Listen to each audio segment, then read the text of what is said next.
Structured එකට එන්න. ප්‍රශ්නක් එක ස්ට්‍රක්චර්ඩ් එක view ගත එකට එන්න. ඔබට ආවර්තකයේ පීගොණයේ මුල්වගේ කීපයක අඩංගු ලැයිස්තුවක් සපයා ඇත. දීලා තියෙනවා boron aluminium carbon silicon nitrogen phosphorus oxygen sulphur fluorine chlorine neon argon මේ ලැයිස්තුවෙන් ඉහළ දැඩි වගේ සම්පරමාණුක සහසංයෝග දැලිසක් හදන අලෝහය කවුද? කවුද ගන්නද? කාබන්. ඔය කියන්නේ දියමන්ති ගැන. දියමන්ති ගැන ඔය කියන්නේ.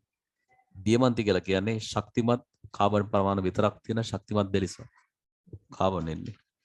වඩාත් පුළුල් ඔක්සිකරණ අවස්ථා පරාසයක් වෙන්නන්නේ කවුද? ඒකට මුල්වගේ කීපයක්ම ගන්න පුළුවන්. දැන් කාබන් ගත්තොත් කාබන්ගේ CH4 වගේ ගත්තම ඍණ 4 තියෙනවා. CO2 වගේ ගත්තම කාබන්ට ධන 4 තියෙනවා. කාබන්ට ඍණ 4 ඉඳන් ධන 4ට කරන අංක තියෙනවා. නයිට්‍රජන් ගත්තොත් ඇමෝනියා N වල තියෙන ඍණ 3යි. නයිට්‍රේට් වගේ ගත්තම N ට තියෙන ධන 5යි. N ට ඍණ 3 ඉඳන් ධන 5ට තියෙනවා. ෆොස්ෆරස් ගත්තම ෆොස්ෆරස්ගේ ඔය අපි ගත්තොත් PH3 වගේ එකක් P ට තියෙන ඍණ 3. ෆොස්ෆරික් අම්ලය වගේ ගත්තම P ට එන්නේ ධන 5. ඍණ 3 ඉඳන් ධන 5ට තියෙනවා. සල්ෆර් ගත්තම සල්ෆර් H2S වගේ ගත්තම සල්ෆරට තියෙන ඍණ 2. සල්ෆේට් අයනේ සල්ෆිරික් වගේ ගත්තම තියෙන සල්ෆරට ධන 6. සල්ෆරට ඍණ 2 ඉඳන් ධන 6 දක්වා කරණංක තියෙනවා. ක්ලෝරින් ගත්තොත් එයාට ඍණ 1 ඉඳන් ධන 7 දක්වා තියෙනවා. HCl වගේ ක්ලෝරින් ඍණ 1යි. ඔය HClO4 වගේ තැන්වලදී Cl2O7 වගේ තැන්වලදී ක්ලෝරින් ධන 7යි තියෙනවා. ඒතර වඩාත් පුරුල් ඔක්සිකරණාංක කියද්දී පරාසයක් කියද්දී carbon nitrogen phosphorus sulphur chlorine කියන ඒ පහෙන් ඕනම කෙනෙක් ලිව්වම හරියි. කාබන්ට ඍණ 4 ඉඳන් ධන 4, නයිට්‍රජන් ඍණ 3 ඉඳන් ධන 5ට, ෆොස්ෆරස් ඍණ 3 ඉඳන් ධන 5ට, සල්ෆර් ඍණ 2 ඉඳන් ධන 6ට, ක්ලෝරින් ඍණ 1 ඉඳන් ධන 7ට. ඒතර ගොඩාක් පුළුල් පරාසකේ හැම කෙනාගේම තියෙන කරණාංක ලොකු පරාසක තියෙනවා 8ක විතර වෙනසක් තියෙනවා. දැන් නයිට්‍රජන් ගත්තා ඍණ 3 ඉඳන් ධන 5ට. ඍණ 3යි ධන 5යි. සල්ෆර් ගත්තම ඍණ 2කින් ධන 6ට. ක්ලෝරින් ගත්තම ඍණ 1කින් ධන 7ට. ඒතර ඒ සේරම හරිය. ඒ සේරම ගන්න පුළුවන්. වැඩිම පළවන අයනීකරණ ශක්තිය ඇති මුල්වගේ කවුද? අපි කෙටියෙන් කියන ඕනම ආවර්තයක වැඩිම පළවන අයනීකරණ ශක්තිය තියෙන උච්ච වායු වලට. ඕනම ආවර්තයක වැඩිම පළවන අයනීකරණ ශක්තිය තියෙන්නේ උච්ච වායු වලට. මම සෝඩියම් ඉන්න ආවර්තය ගත්තොත් මෙන්න මෙහෙමනේ යන්නේ. Sodium, magnesium, aluminium, silicon, phosphorus, sulphur, chlorine, argon. මෙන්න අයනීකරණ ශක්තිය වැඩි වෙන පිළිවෙල. විතර හැම ආවර්තයකම වැඩිම පළවන අයනීකරණ ශක්තිය තියෙන උච්ච වායුවට. උච්ච වායු දෙන්නෙක් තියෙනවා නියොන් සහ ආගන්.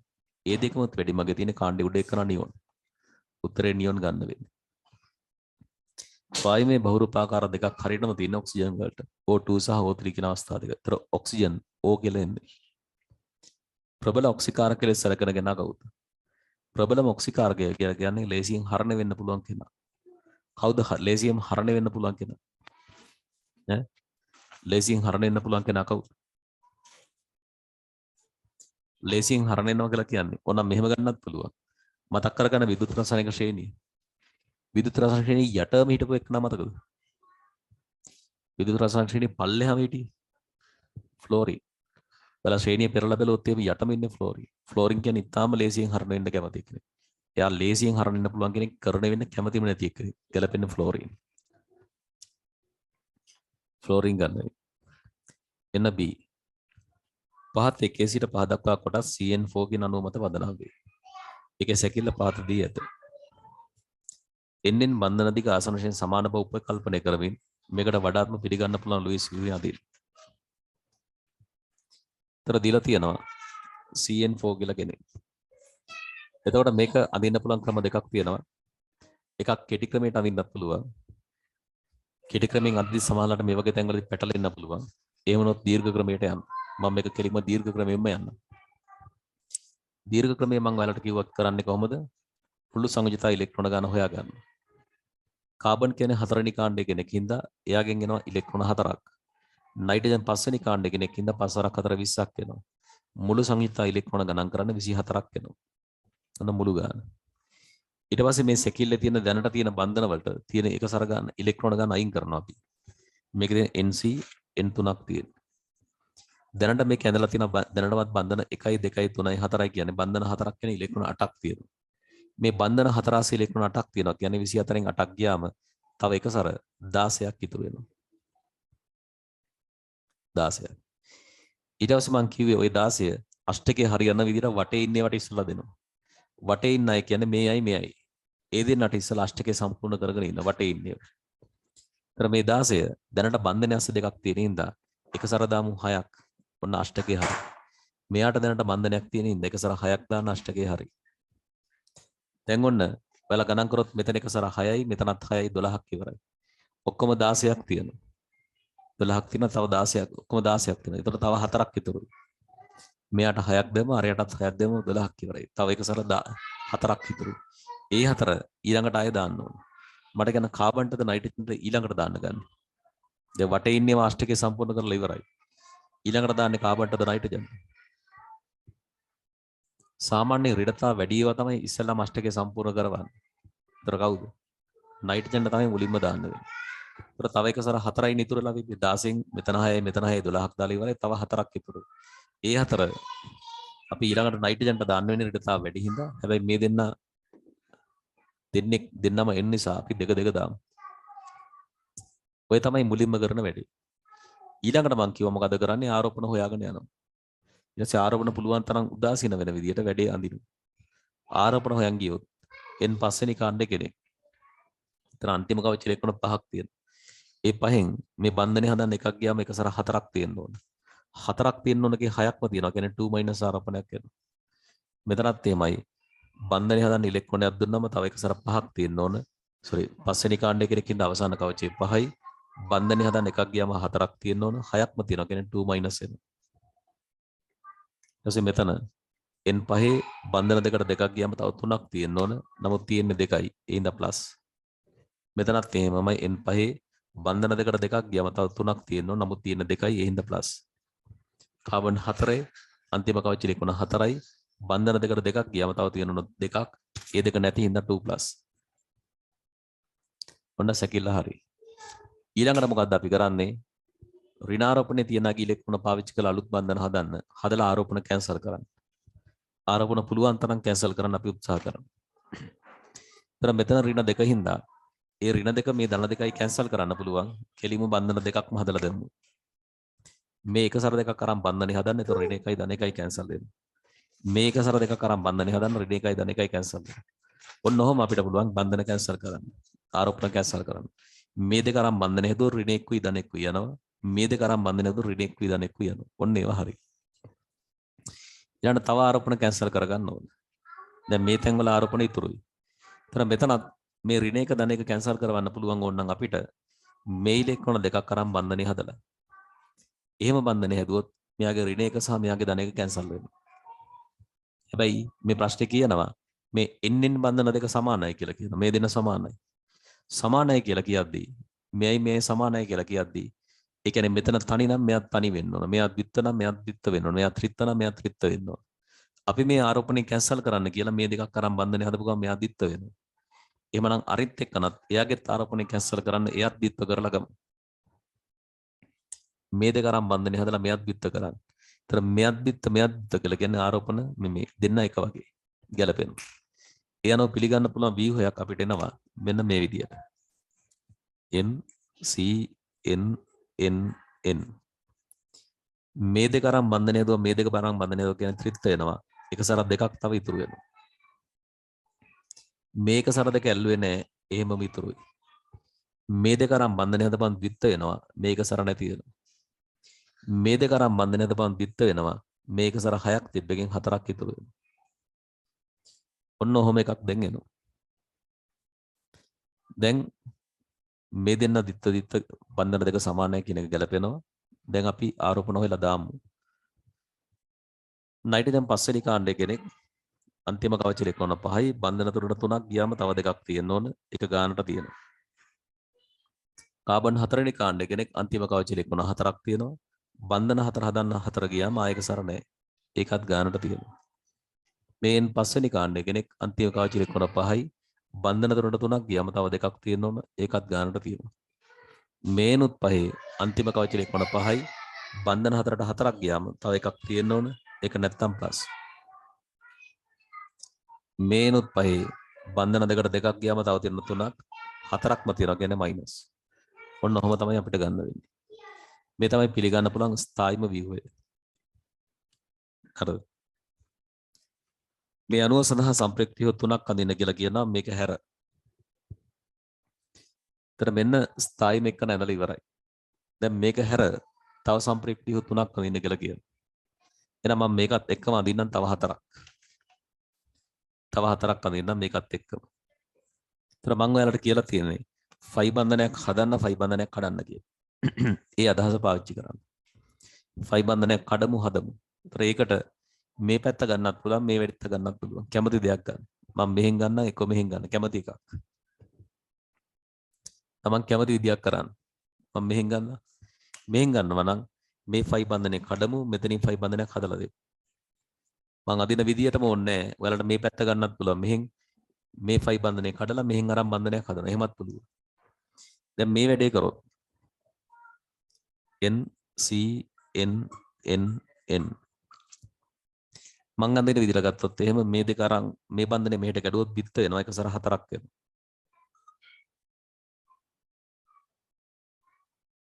මේ දෙක අරන් බන්ධනේ හදුවොත් බිත්ත වෙනවා. එක සර නැති වෙනවා. මේ දිත් ඇල්ලුවේ නැහැ මේ දිත් ඇල්ලුවේ නැහැ. ඒව එහෙමම තියෙනවා. මේක සර හතර ඇල්ලුවේ නැහැ. ඒව එහෙමම තියෙනවා. ඔන්න ඔහොම ව්‍යුහයක් තමයි දැන් මට එන්නේ. මම ඔයාලට කියලා තියෙන්නේ පරමාණු වටේ ඉන්නේ එක වගේ නෙවෙයි නේද? ෆයි බන්ධනයක් හදන්න කඩන්න කියලා. ඒ ක්‍රමයටම ඒ කරේ. හරි. එතකොට ආරෝපණ තව හොයලා දාන්න තියෙන්නේ. N5 අන්තිම කවච ත්‍රිකෝණ 5යි බන්ධන දෙකට දෙකක් ගියාම තව තියෙන්න ඕන 3ක් 4ක්ම තියෙනවා ගැන ඍණ. කාබන් 4 වෙනි කාණ්ඩ කෙනෙක් බන්ධන 4ක් හදුවම ආයක සරණයි. N5 බන්ධන 4ට 4ක් ගියාම තව එකක් තියෙන්න ඕන. ඒක නැති හින්දා ප්ලස්. මෙතනත් එහෙමයි. N5 අන්තිම කවච ත්‍රිකෝණ 5යි බන්ධන 4ට 4ක් ගියාම තව එකක් තියෙන්න ඕන. ඒක නැත්තම් ප්ලස්. මෙතන N5 බන්ධන දෙකට දෙකක් ගියාම තව 3ක් තියෙන්න ඕන. 4ක්ම තියෙන හින්දා ඍණ. මයිනස්. දැන් ඔය වැඩේ ආයෙ පාරක් කරමු. මොකද්ද? ආයෙ පාරක් ෆයි බන්ධනේ හදමු ෆයි බන්ධනේ කඩමු. දැන් මේ මෙතනින් තමයි ෆයි බන්ධනේ හදන්න වෙන්නේ. මම මෙහෙම කරන්න. මේක සර දෙක අරන් ෆයි බන්ධනේ හදන්නම් මේ බන්ධනේ මෙහෙට කඩන්න. ෆයි බන්ධනේ හදන්න කඩන්න කියලා කිව්වේ. දැන් එන අලුත් ව්‍යුහයක්. N C N N N මොකද කරන්නේ? මේවා ඇල්ලුවේ නැහැ එහෙමම තියෙනවා. එක සර 4යි දිත්ත. ඒවා ඇල්ලුවේ නැහැ එහෙමම තියෙනවා. මේ දිත්ත බන්ධනේ එහෙමම තියෙනවා. මේ බන්ධනේ මෙහෙට කැඩුවා කියන්නේ තනි බන්ධනයක් වෙලා එක සර දෙකක් එනවා. මේ දෙක අරන් බන්ධනේ හදපුවම මෙතන ත්‍රිත්ව වෙලා දෙකක් ඉතුරු වෙනවා. ඔන්න ඔහමයි වෙන්නේ. හරිද? ඔය විදිහට දාන්න ආරෝපණ. එන් පස්වෙනි කාණ්ඩ කෙනෙක් අවසාන කවච ත්‍රිකෝණ 5යි බන්ධන දෙකට දෙකක් ගියාම 3ක් තියෙන්න ඕන. 4ක්ම තියෙනවා කියන්නේ මයිනස් වෙනවා. කාබන් 4 වෙනි කාණ්ඩ කෙනෙක් අන්තිම කවච ත්‍රිකෝණ 4යි බන්ධන 4 හැදුවා කියන්නේ එක සර නැහැ. N5 බන්ධන තුනට 3ක් ගියාම තව දෙකක් ඉතුරුයි. ආපහු N5 බන්ධන 4ට 4ක් ගියාම තව එකක් තියෙන්න ඕන. ඒක නැත්තම් ප්ලස්. N5 බන්ධන තුනට 3ක් ගියාම තව දෙකක් තියෙන්න ඕන. ඒක ගානට තියෙනවා. ආයෙ පාරක් ඔය වැඩේම කරමු. මොකද ආයෙ පාරක් ෆයි බන්ධනේ හදන්න කඩන්න. ඉතින් මෙහෙම පුළුවන් නේ කරන්න. මේක සර දෙක අරන් බන්ධනේ හදමු. මේ බන්ධනේ මෙහෙට කඩමු. මං කියලා තියෙන්නේ ෆයි බන්ධනයක් හදන්න කඩන්න කියලා එච්චරයි. එතකොට N C N N N මේ බන්ධනේ මෙහෙට කැඩුවා කියන්නේ තනි වෙලා එක සර 6ක් වෙනවා. මේ දෙක අරන් බන්ධනේ හදපුවම ත්‍රිත්ව වෙලා එක සර නැති වෙනවා. මේ ටික ඇල්ලුවේ නැහැ එහෙමමයි. මේවා එහෙමමයි. ඔන්න ඔය වගේ එනවා. ආරෝපණ දාන්න තියෙනවා. අර එන් පස්වෙනි කාණ්ඩ කෙනෙක් අන්තිම කවච ත්‍රිකෝණ 5යි බන්ධනේ හදන්න එකක් ගියාම තව තියෙනවන 4ක්. 6ක්ම තියෙනවා කියන 2 මයිනස්. කාබන් 4 වෙනි කාණ්ඩ කෙනෙක් බන්ධන 4 හැදුවා කියන ආයක සර නැහැ. N5 බන්ධන 4ට 4ක් ගියාම තව එකක් තියෙන්න ඕන. ඒක නැත්තම් ප්ලස්. ආපහු n පහේ බන්ධන හතරට හතරක් ගියාම තව එකක් තියෙන්න ඕනේ. ඒක නැත්තම් ප්ලස්. මේනොත් පහේ බන්ධන තුනට තුනක් ගියාම තව දෙකක් තියෙන්න ඕන. ඒක ගන්නට තියෙනවා. මොන මං කියන ගානෙන්ද තවත් අඳින්න ඕන නම් පුළුවන්. මේ බන්ධන මෙහෙට කඩන්න නැතුව මෙහෙන් කඩන්නත් තිබෝන මේ පැත්තට. කියන්නේ මේක සර දෙක අරන් බන්ධනය හදනවා මේ බන්ධනේ මෙහෙට කඩනවා. එහෙමත් ඕන view එක දෙන්න පුළුවන්. තව එකකව පුළුවන් අදින්න. ඒතර අපිට ඉල්ලන්නේ 3ක් ඉඳලා මෙන්න මේ 3 මං අදින්න. තව පුළුවන් ඈ. තුන්වෙනි එකට එන්න. ඉහත අංක එකෙහි අඳින ලද ව්‍යුහය පදනම් කරගෙන පහත CN පරමාණු වල මේවා අහනවා. ඉහත අංක එක ව්‍යුහය කියලා කියන්නේ මේ ඇඳ පළවෙනි ව්‍යුහය මේක. මෙන්න මේ ව්‍යුහය පදනම් කරගන්න කියලා කියන්නේ. මේ පළවෙනි ව්‍යුහය පදනම් කරගෙන මේවට උත්තර දෙන්න. පරමාණු අංකණය කරලා තියනවලු මේ විදිහට 1 2 3 4 කියලා. මෙයා පළවෙනි නයිට්‍රජන්. මෙයා දෙවෙනි නයිට්‍රජන්. මෙයා 3 මෙයා 4. කොහොම අංකණය කරලා තියෙනවා. 1 2 3 4 විදිහට කොහොම අංකණය කරලා තියෙනවා. හරි. 1 2 3 4 විදිහට අංකණය කරලා තියෙනවා ඔන්න ඔහොම.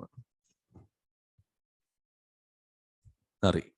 අපෙන් ගන්න මුලින්ම VSEPR යුගල නැත්නම් විකර්ෂණ ඒකක. VSEPR නැත්නම් විකර්ෂණ ඒකක කියන්නේ සිග්මා සහ එක සරගල එකතුව. තර කාබන් ගත්තම තියෙනවා සිග්මා 2යි තියෙන්නේ 2යි. මේන් ගත්තම දෙවෙනියා ගත්තම සිග්මා 2යි එක සරගලයි. ඒ කියන්නේ ඔක්කොම 3ක් තියෙනවා. සිග්මා 2යි එක සරගලයි කියන්නේ 3ක්. තුන්වෙනියා ගත්තම සිග්මා 2 විතරයි. ඒ කියන්නේ 2යි තියෙනවා 2ක්. හරිනේ. ඊළඟට ඉලෙක්ට්‍රෝන වල ජ්‍යාමිතිය. එතකොට කාබන් ගත්තම සිග්මා 2 විතරයි කියන රේඛීයයි. දෙවෙනියෙන් ගත්තම සිග්මා 2යි එක සර යුගලයි. ඒතර ඔක්කොම 3ක් කියලා ගන්න. තලිය ත්‍රිකෝණාකාරයි. තලිය ත්‍රිකෝණාකාර. තුන්වෙනිය ගත්තම සිග්මා 2 විතරයි. ඒතර රේඛීයයි කියලා ගන්න. සිග්මා 2 විතරයි කියන රේඛීයයි. ඊළඟට එන්න හැඩය. හැඩය කියද්දී සිග්මා 2 කියන අපව රේඛීය කියලා එන්නේ. රේඛීය. දෙවෙනිය ගත්තම සිග්මා 2යි එක සර යුගලයි. සිග්මා 2යි එක සර යුගලයි නම් අපි කියන්නේ කෝණික. කෝණික වලට කියන තව නමක් තමයි V හැඩය. V අකුරක හැඩය. කැපිටල් V හැඩය. මෙයා ගත්තම සිග්මා 2 විතරයි එක සරණේ. ඒතර රේඛීයයි. රේඛීය කියලා. ඊළඟට නම් මුහුණුකරණය. මේ කාබන් ගත්තම සිග්මා 2යි තියෙන්නේ. ඉතින් මුහුණුකරණය ඒතර SP කියලා එන්නේ. මෙයා ගත්තම සිග්මා 2යි එක සර යුගලයි. ඔක්කොම 3යි තියෙන්නේ. ඔක්කොම 3යි නම් මං කියලා තියෙන SP2. මේන් ගත්තම සිග්මා 2යි තියෙන්නේ. ඒතර සිග්මා 2 නම් SP. ඔන්න මුහුණුකරණය. ඔය විදියට එන්න. ඊළඟ ඉහත අංක 1 කොටසේ අනෙලඳ ලුයිස් වීහි වැඩි විද්‍යුත් ඍණතාවක් තියෙන 2 3 කියන ඒවාගෙන් කාටදයි හේතු දක්වමින් අහනවා. මම ඔයාලට කියලා තියෙනවා ඍණතාව වැඩි වෙන්නේ ඉස්සල්ලාම බලපාන සාධකය තමයි අංක 1 මොකද්ද මුහුණුකරණය. මුහුණුකරණය කියලා තියෙන SP3ට වඩා SP2 නම් ඍණතාව වැඩි ඊට වඩා SP උනා වැඩි. ඇත්තට මේක කියන්නේ මුහුණුකාක්ෂිකවල S ගතිය වැඩි වෙද්දි ඍණතාව වැඩි වෙනවා. SP3 කියද්දි 4න් 1යි S තියෙන්නේ 125ක්. SP2 කියද්දි 3න් 1ක් 133ක් තියෙන S. SP කියද්දි 2න් 1ක් 150ක් තියෙන. S ගතිය වැඩි වෙන්න වැඩි වෙන මුහුණුකාක්ෂිකවල ඍණතාවය වැඩි වෙනවා. මම කිය ඕන ඕකෙන් තමයි උත්තරේ ඉස්සල්ලාම හොයන්නේ. මේකෙන් උත්තරේ හොයන්න බැයි නම් ඊළඟට හොයන සාධකය මොකද්ද මං කිව්වේ කියන්න බලන්න. ඕකෙන් උත්තරේ හොයන්න බැරි නම් ඊළඟට බලන්නේ මොකද්ද? මොනවා සලකාද ඍණතාව ඊළඟට බලන්න. කෝ ආරෝපණය බලන්න. ආරෝපණයේ ඍණ වුණොත් ඍණතාව අඩුයි ධන වුණොත් වැඩි කියලා කිව්වා. ඒතර ඍණට වඩා උදාසීන වැඩි ධන වුණොත් තව වැඩි. ඔය දෙකෙන්ම උත්තරේ හොයන්න බැරි වුණා. ඔය දෙකම හරියන්නේ නැත්තම් ඊළඟට ඔය දෙකෙන් උත්තරේ හොයන්න බැන ඊළඟට බලන්න කිව්ව මොකක්ද? ඔක්සිකරණ අංකය. ඔක්සිකරණ අංකය කිව්වේ වැඩි වුණොත් වැඩි වෙනවා කියලා. හතරවෙනි සාධකෙත් මම කිව්වා ඒක එල් වලට ඕනේ නැහැ. ඒක මම මතක් කරන්නේ නැහැ. මේ තුනෙන් තිබ්බම ඇති. ඒතර ඉස්සල්ලාම බලන්න තියෙන මුහුණුකරණය විතරක්. ඉතින් මුහුණුකරණය වෙනස් හින්දා කෙලින් මේකෙන් උත්තරේ හොයන්න පුළුවන්. මෙයාගේ තියෙන SP2 මෙයාගේ තියෙන SP. ඉතින් අර මුහුණුකරණය දිහා බලන්න SP2ට වඩා SP උනම ඍණතාව වැඩි. එහෙනම් N3 තමයි වැඩි එක්කන. ඒතර උත්තරේ එන්නේ N3 පරමාණු කියලා ලියන්න. N3 කියලා ලියන්න උත්තරේ. හේතුව කියන්නේ. ඒතර ඔය පරණ සිලබස් එකේ හින්දා ඔය කරුණු ඔක්කොම කියනවා. දැන් අපි කියන්නේ දැන් අපේ සිලබස් එකේදී අපි මේකේ බලලා මේකෙන් උත්තරේ හොයන්න බැයි නම් විතරයි මේක අරුණට එන්නේ. ඒකත් බැයි නම් තමයි ඊළඟ එකට යන්නේ. මේ පිළිවෙලට යන්නේ ප්‍රමුඛතාව වැඩි එකේ ඉඳන් අඩු එකට. ඉස්සලාම උඩ එකෙන් උත්තරේ හොයන්න පුළුවන් නම් ඒක විතරක් කිව්වම ඇති. මාකින් එකේ මේවත් කියලා ඇති. නමුත් දැන් අපි කියන්නේ මේක විතරයි ඈ. පළවෙනි එක හරියන්නේ නැත්නම් තමයි දෙවෙනි එකට එන්නේ. ඒතර ලියන්න. N2 පරමාණු sp2 මුහුණුකරණයද N3 පරමාණු sp මුහුණුකරණය දක්වයි.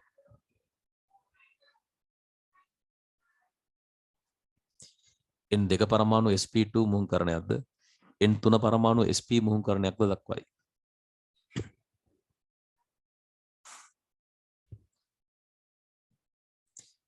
N2 පරමාණු sp2 මුහුණුකරණයක්ද N3 පරමාණු sp මුහුණුකරණයක් දක්වයි.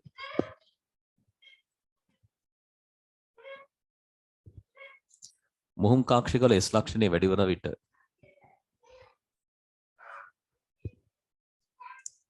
මුහුණු කාක්ෂිකවල S ලක්ෂණය වැඩි වන විට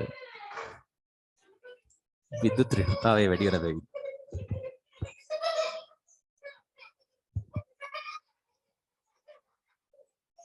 මුහුණු කාක්ෂිකවල S ලක්ෂණය වැඩි වන විට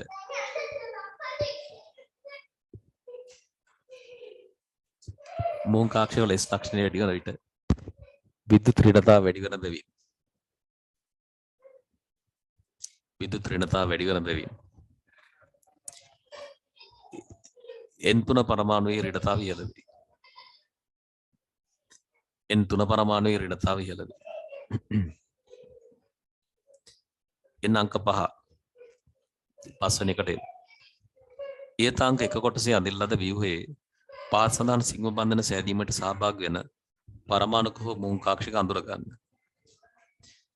එතකොට මම කියලා තියෙනවා මධ්‍ය පරමාණු ගත්තම ඒකෙදි සිග්ම බන්ධන හදන්න යන්නේ තනිකර මුහුණු කාක්ෂික විතරමයි. මේ වටේ ඉන්න පරමාණු ගත්තම මුහුණු කාක්ෂික කියලා ගත්තත් හරි නැතත් හරි. කියන්නේ පරමාණු කාක්ෂික කියලා ගත්තත් හරි මුහුණු කාක්ෂික කියලා ගත්තත් හරි. පරමාණු කාක්ෂික කියලා ගන්නවා නම් කවුරු හරි කෙනෙක් එයා ඉලෙක්ට්‍රෝන වින්‍යාසය කියලා බලන්න ඕනේ වීග්ම ඉලෙක්ට්‍රෝන තියෙන කාටද කියලා. මුහුණු කාක්ෂික කියලා ගත්තා නම් ඊට වඩා ලේසි. කෙලින් මුහුණු කරන එක ඊට වඩා ලේසිනේ වින්‍යාස ලියලා ඉන්න දෙයක් නැහැ නේ. දැන් මේනොත් මුහුණුකරණය වෙනවා කියලා ගත්තොත් සිග්මා 1යි එකසර යුගලයි තියෙන්නේ. ඒතර ඔක්කොම 2යි. සිග්මා 1යි එකසර යුගල කියන්නේ ඔක්කොම 2යි. 2යි නම් මොකද මුහුණුකරණය? SP. මේනොත් මුහුණුකරණය වෙනවා කියලාම ගත්තොත් සිග්මා 1යි එකසර යුගල 2යි ඔක්කොම 3යි. ඔක්කොම 3යි නම් SP2. ලේසිම දේ සේරම සිග්මා මුහුණු කාක්ෂික යනවා කියලා ගත්තොත්. මම ඔයාලට කිව්වේ මධ්‍ය පරමාණු අනිවාර්යෙන් මුහුණු කාක්ෂික ගන්න. වටේ ඉන්නේවා මුහුණු කාක්ෂික ගන්නත් පුළුවන් පරමාණු කාක්ෂික ගන්නත් පුළුවන්. හැබැයි ඉතින් පරමාණු කාක්ෂික ගන්නවා කියලා හිතලා උත්තර ලියන්න ගියොත් එimhe ඉලෙක්ට්‍රෝන වින්‍යාස ලියලා බලන්න ඕන. කාටද වීග්ම ඉලෙක්ට්‍රෝන තියෙන්නේ? ඒ වීග්ම ඉලෙක්ට්‍රෝන තියෙන පරමාණු කාක්ෂික තමයි මේ බන්ධන වලට යන්නේ. ඊට වඩා ලේසි ඔක්කොම මුහුණුකරණය වුණා කියලාම ගන්න එක. ඒතර එන්න අංක 1 N1C මේ බන්ධනේ. ඒතර N1 get SP carbon get SP කියලා එන්නේ. දෙන්නම SP SP. ලේසි වේදී. අංක 2 කාබන් N2 මේ බන්ධනේ. ඒතර කාබන් ගේ SP N2 ගේ SP2 කියලා එන්නේ. කාබන් ගේ SP N2 ගේ SP2 කියලා එන්නේ. ඊළඟ N2 N3 කියන්නේ මේ බන්ධනේ. N2 SP2 N3 SP කියලා එන්නේ. N2 SP2 N3 SP කියලා එන්නේ. ඊළඟ N3 N4 මේ බන්ධනේ. ඒතර N3 SP N4 SP2 කියලා එන්නේ. N3ට SP N4ට SP2 කියලා එන්නේ. ඔහොමයි එන්නේ. එන C කොටස. පහත දක්වන ප්‍රකාශ සත්‍යද අසත්‍යද යන සඳහන් කරන්න හේතු අවශ්‍ය නැහැ. එක SF6 සහ OF6 යන දෙකම ස්ථායි අණු වේ. නෑනේ. SF6 ගත්තම සල්ෆර් වටා බන්ධන 6ක් තියෙනවා. 6 වෙනි කාණ්ඩයේ සල්ෆර් බන්ධන 6ක් ඇදුවා කියන්නේ ඒක සරණයි. OF6 ගත්තම ඒකත් කොහොම තමයි අඳින්න වෙන්නේ. වෙන විකල්පයක් නැහැ අඳින්න. වෙන විකල්පයක් නැහැ. ඔක්සිජන් උත් 6 වෙනි කාණ්ඩයේ කෙනෙක් බන්ධන 6 හැදුවා කියන්නේ ඒක සරණයි. හැබැයි සල්ෆර් වගේ නෙවෙයි. ඔය කියන්නේ දෙවෙනි ආවර්තයේ කෙනෙක්. මම නිතර කියලා තියෙනවා දෙවන ආවර්තයගේ අවසාන කවච ඉලෙක්ට්‍රෝන 8ට වඩා තියන්න බෑ කියලා. වටේට බන්ධන 6ක් දානවා කියන්නේ කෙලින්ම ඉලෙක්ට්‍රෝන එතන එනවා 12ක්. 8ට වඩා වැඩි. ඒතර වැරදි. දෙවන ආවර්ත කෙනෙක් බන්ධන හැදුවයින් පස්සේ අවසාන කවචය ගණන් කරපුවම 8 පනින්න බෑ. මේකේ බන්ධන 6 කියන්නේ කෙලින්ම ඉලෙක්ට්‍රෝන 12ක් වෙලා තියෙනවා. 8ට වඩා වැඩි. හරියන්නේ නැහැ එතකොට. එන්න දෙක SiCl4 NCl3 හා SCl2 කියන ඒ වගේ ඉලෙක්ට්‍රෝන වල ජ්‍යාමිති චතුස්තලියෝද බන්ධන කෝණ වෙනස් වේ. බලමු SiCl4 සිලිකන් 4 නිකාණ්ඩ කෙනෙක් අන්තිම කවච ඉලෙක්ට්‍රෝන 4යි. ඒ 4 දෙනා බන්ධන 4ට ගියාම ආය සිලිකන් එක සැරෙන්නේ නැහැ. සිලිකන් එක සැරෙන්නේ. එතකොට චතුස්තලිය කියලා එනවා. කෝණයක් 109යි කලා 28ක් තියෙනවා. 109.5 අර බහුවර්ණ දීපේ කලා 28යි කියලා. කොහොම එන්නේ? දෙවෙනියා NCl3 නයිට්‍රජන් 5 වෙනි කාණ්ඩ කෙනෙක් අන්තිම කවච ඉලෙක්ට්‍රෝන 5යි. 5න් 3ක් බන්ධන 3ට ගියාම තව යුගලක් එකසර ඉදිරියට එනවා. බන්ධන 3යි එකසර යුගල කියන්නේ ඉලෙක්ට්‍රෝන ව්‍යාප්තිය චතුස්තලියේ. හැබැයි මේක ගානට චතුස්තලයක් නෙවෙයි. මේ එකසර වලින් කරන විකර්ෂණ ඉඳන් මේ කෝණය ඊට වඩා අඩු වෙනවා. ඊළඟට SCl2 තියෙනවා. සල්ෆර් 6 වෙනි කාණ්ඩේ අවසාන කවචයේ 6යි. 6න් 2ක් බන්ධන 2ට ගියාම 4ක් එකසර ඉතුරුයි. එතනත් බන්ධන 2යි එකසර යුගල් 2යි කියන ඔක්කොම 4යි. ඔක්කොම 4යි නම් චතුස්තලීය ඉලෙක්ට්‍රෝන ව්‍යාප්තියක් තියෙන්නේ.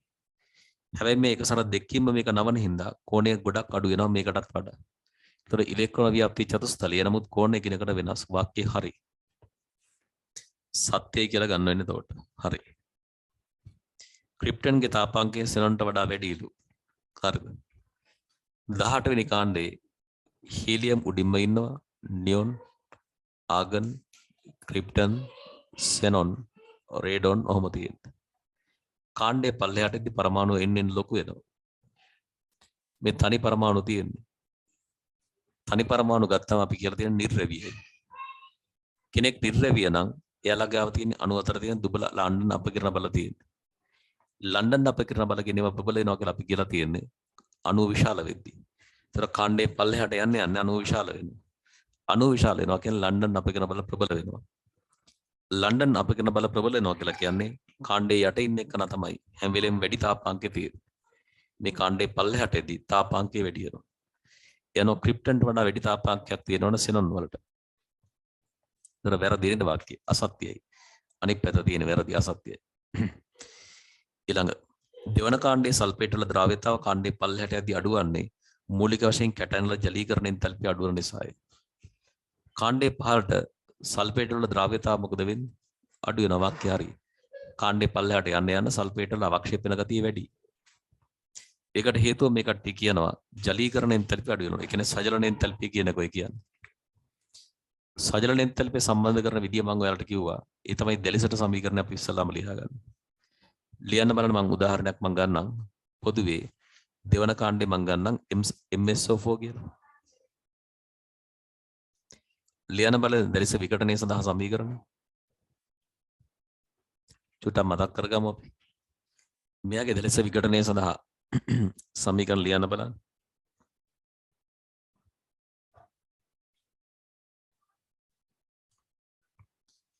දෙලිස විකටනයේ සමීකරණ ලියන්න. දැන් කොහොමද එන්නේ? y මේ අයන වලට කැඩුවා M2+ අයනය සහ අය සල්ෆේට් අයනය කියලා. කොහොමයි එන්නේ? ඊට පස්සේ මම ඔයාලට කිව්වේ ඔකේ දෙපැත්තටම ජලය දාන්න. එහෙම තමයි දෙලිස එන්තල්පිය සහ ද්‍රාවණ එන්තල්පිය සම්බන්ධ කරන්නේ. දාන්න ඔකේ දෙපැත්තටම ජලය. මේ සමීකරණේ දෙපැත්තටම ජලය දාන්න. මේක දෙපැත්තටම ජලය දාන්න. ඔන්න මං සමීකරණේ වම් පැත්තට ජලය දානවා. ආයෙ මං මේකේ දකුණු පැත්තට ජලය දානවා. දාන මේකේ දෙපැත්තටම ජලය. ජලය දැම්මොත් මොකද වෙන්නේ කියලා? අයනික සංයෝග වතුරේදී වෙන්නේ අයන වලට වෙන් වෙලා. අයනික සංයෝග ජලයට දැම්මොත් අයන වලට වෙන් වෙලා දී වෙන්නේ. දෙපැත්තේම හම්බෙන්නේ එකම දේ. මේකට කියන්නේ ද්‍රාවණ එන්තල්පිය කියන්නේ ඩිසොලූෂන්.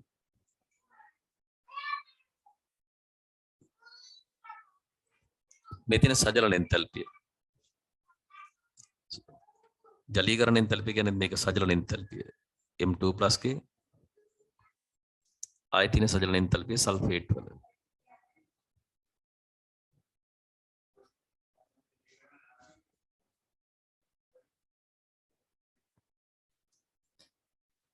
ඔයාලට මතක නම් මේ සජලනය සහ මේ සජලන එන්තැල්පිය කියනව මං කිව්වා අනිවාර්යෙන් තාපදායකයක් ගැන රිඩ තියෙන මේවා. දැලිසෙන් එන්තැල්පිය ගත්තම අනිවාර්යෙන් ධනාගයක් තියෙනවා. මං කිව්වා මෙන්න මේ ද්‍රාවණ එන්තැල්පිය ගත්තම ශක්තිය දැන් නෝට් එකේ බලන්න ඕනේ. මම මේක කියලා තියෙනවා මේක ධන වෙන්නත් පුළුවන් ඍණ වෙන්නත් පුළුවන්. මං හැම එකටම වගේ සාමාන්‍යයෙන් දුන්නා මේ අර්ථ දෙකකින් එක මේවා ධනද ඍණද කියලා. හැබැයි මං කිව්වා ද්‍රාවණ එන්තැල්පියට කියන්න බෑ මට. ඒක වෙනස් වෙනවා. දැලිසෙ විකටනේ අනිවාර්යෙන් තාප අවශ්‍යයි. සජලනයේ අනිවාර්යෙන් තාපදායකයි. හැබැයි මේක කියන්න බෑ. මෙයාලගේ විශාලත්වය මත මේක වෙනස් වෙනවා. එතකොට මේ ද්‍රාවණ එන්තැල්පිය ඊතලේ සමාන වෙනවා. මෙන්න මේ ඊතලේ සමාන වෙන්නේ මේ ඊතල බල එකතුවට. ද්‍රාවණ එන්තැල්පිය ඩිසොලූෂන් කියන එක සමාන වෙන්නේ මේ දෙක එකතුවට.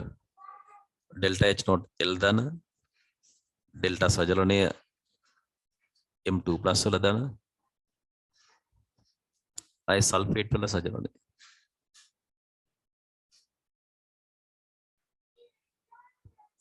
ඔනෝම තියෙන. මේක අනිවාර්යෙන් ධනාගයක්. මේවා ඍණයි. හරිද? මේ සමස්ත උත්තරේ සාමාන්‍යයෙන් තාප මොන වෙන තරමද මේ ප්‍රතික්‍රියාවෙන් ටිකක් ලේසි වෙන්නේ. සාමාන්‍ය ප්‍රතික්‍රියාවක් වෙන එක ලේසි වෙන්නේ කැමැත්ත තියෙන්නේ තාප මොන වෙන තරමද සමස්ත උත්තරේ. සමස්තේ තාප මොන වෙන තරමද? තාප දායක වෙන තරමට. ඇයි මෙහෙමනේ? ඩෙල්ටා G සමානයි ඩෙල්ටා H ඍණ T ඩෙල්ටා S නේ තියෙන්නේ. ඒතර සමස්ත මේ ප්‍රතික්‍රියාව මේ ඩෙල්ටා G කියන උත්තරේ ඍණයි නන්න වෙන්නේ. ඩෙල්ටා G ඍණ වෙන්න පුළුවන් නේ ඩෙල්ටා H පුළුවන් තරම් මොන වෙන තරමට. ඩෙල්ටා G ගේ ඍණ ගතිය වැඩි වෙන්නේ ඩෙල්ටා H මොන අගයක් වෙන්න තරමට. මෙයා නම් ඍණ වෙන තරමට. අරයා නම් ධන වෙන තරමට. මෙයා ඍණ වෙන තරමට තමයි මේ උත්තරේ ඍණ වෙන්නේ. මතක තියාගන්න ඩෙල්ටා H ඍණ වෙනවා කියලා කියන්නේ පුළුවන් තරම් ඍණ ගතිය වැඩි වෙනවා කියන්නේ ඒකේ ඩෙල්ටා G ඍණ බවට ලං වෙනවා. ඍණ ගතිය වැඩි වෙනවා. මෙයා ඍණ වෙන්න මෙයාගේ ඍණ ගතිය වැඩි වෙන්න සමස්තය ඩෙල්ටා G සඳහා එන ඍණ ගතියත් වැඩි වෙනවා. ඩෙල්ටා G සඳහා එන ඍණ ගතිය වැඩි වෙනවා කියන්නේ ඒක වෙන්න තියෙන කැමැත්ත වැඩි වෙනවා. ඒ ප්‍රතික්‍රියාව වෙන්න තියෙන කැමැත්ත වැඩි වෙනවා. ඒතර කාණ්ඩයේ පල්ලෙහාට යද්දී කාණ්ඩයේ පහළට යද්දී මට කියන්න මේ සජලන එන්තැල්පිය සඳහා එන උත්තරේ තාපදායකතිය මොකද වෙන්නේ? මේ සජලන එන්තැල්පිය කියලා තියෙන මෙන්න මෙයාගේ තාපදායකතිය මොකද වෙන්නේ? කාණ්ඩයේ පල්ලෙහාට යද්දී අරේ වැඩි වෙනවා. ඔයාලා මතක් කරගන්න දැලිසෙන් එන්තැල්පිය වගේම සජලන එන්තැල්පිය කරද්දී මම කිව්වා ආරෝපණය වැඩි වෙද්දී අරේ අඩු වෙද්දී තමයි සජලනයේදී පිටවන තාපය වැඩි වෙන්නේ. පුළුවන් තරම් ආරෝපණය වැඩි වෙනවා අරේ අඩු වෙන්න ඕන. මේ කාණ්ඩයේ පල්ලෙහාට යද්දී මේ කැටයනේ ආරෝපණය වැඩි වෙන එකයි වෙන්නේ. ආරෝපණය වැඩි වෙලා අරේ අඩු වෙන්න ඕන. කාණ්ඩයේ පල්ලෙහාට යද්දී අරේ වැඩි වෙන එකයි වෙන්නේ. අරේ අඩු වුණොත් තමයි තාපදායක ගතිය මේකේ තව වැඩි වෙන්නේ. එදා කාණ්ඩයේ පල්ලෙහාට යද්දී මේකේ ඍණ ගතිය අඩු වෙනවා. මෙයාගේ ඍණ ගතිය අඩු වෙනවා කියන්නේ සමස්ත උත්තරේ ඍණ ගතිය අඩු වෙනවා. මේ සමස්තකේ ඍණ ගතිය අඩු වෙනවා කියලා කියන්නේ ඒ ප්‍රතික්‍රියාව ඩෙල්ටා G ඍණ ගතිය අඩු වෙනවා කියන්නේ ඒ ප්‍රතික්‍රියාව වෙන්න තියෙන කැමැත්ත අඩු වෙනවා. ඒ කියන්නේ අතරම මේක මේ සංයෝගයේ දී වෙන්න තියෙන කැමැත්ත මෙන්න මෙහෙම අයන වලට දී වෙන්න තියෙන කැමැත්ත අඩු වෙන එකයි වෙන්නේ. පැහැදිලි නැද්ද වැඩි? කාණ්ඩේ පල්ලෙහාට යද්දී කැටයනේ අරේ වැඩි වෙනවා. කැටයන සම්බන්ධයෙන් මම කියලා තියෙන සජලන එන්තැල්පිය කරද්දී ආරෝපණයේ වැඩි වෙන්න ඕන අරේ අඩු වෙන්න ඕන. ඒතර තමයි සජලනයේදී පිටවන තාපය වැඩි වෙන්නේ. ඒතර කාණ්ඩේ පල්ලෙහාට වෙන්නේ අනිත් පැත්ත. අරේ වැඩි වෙන එකයි වෙන්නේ ආරෝපණය හැමව තියලා. අරේ වැඩි වෙනවා කියලා කියන්නේ අරේ වැඩි වෙනවා කියන්නේ සජලන එන්තැල්පියේ තාපදායක ගතිය අඩු වෙනවා. මෙයා අඩු වෙනවා කියන්නේ තාපදායක ගතිය සමස්ත උත්තරේ තාපදායක ගතිය අඩු වෙනවා. ඒ කියන්නේ මේ සංයෝගයේ දීවීම ද්‍රාවණ එන්තැල්පියේ තාපදායක ගතිය අඩු වෙනවා. එයා අඩු වුණා කියලා කියන්නේ එයාගේ තාපදායක ගතිය අඩු වෙනවා කියන්නේ ඩෙල්ටා G ඍණ ගතිය අඩු වෙනවා. ඒ කියන්නේ මේ ප්‍රතික්‍රියාව සිද්ධ වෙන තියෙන කැමැත්ත අඩු වෙනවා. වාක්‍ය හරි සත්‍යයි ඈ. ලියන වාක්‍ය. වාක්‍ය ලියන්න.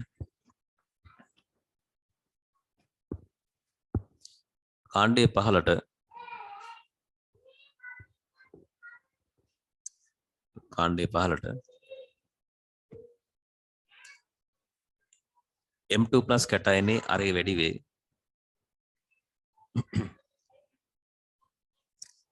කාණ්ඩයේ පහළට M2+ කැටයනේ අරේ වැඩි වේ.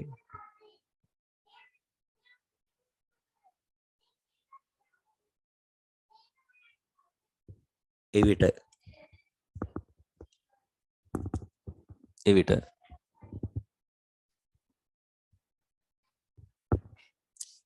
M2+ හි සජලන එන්තැල්පිය අඩු වේ. එවිට M2+ හි සජලන එන්තැල්පිය අඩු වේ. එවිට M2+ හි සජලන එන්තැල්පිය අඩු වේ.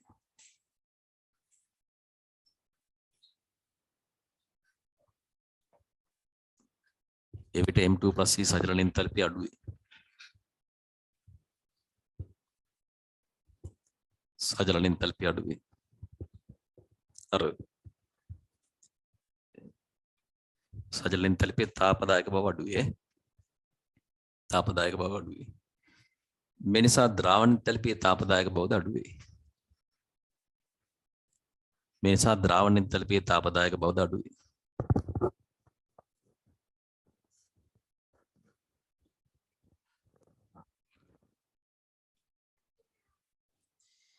මේ නිසා ද්‍රාවණ එන්තැල්පිය තාපදායක බවද අඩු වේ.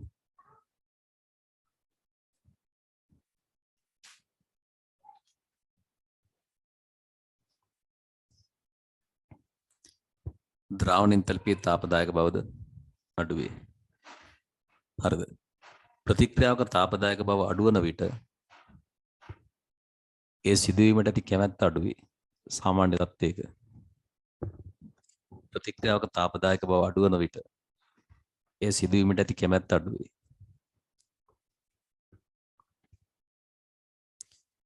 ඒ සිදුවීමට ඇති කැමැත්ත අඩු වේ.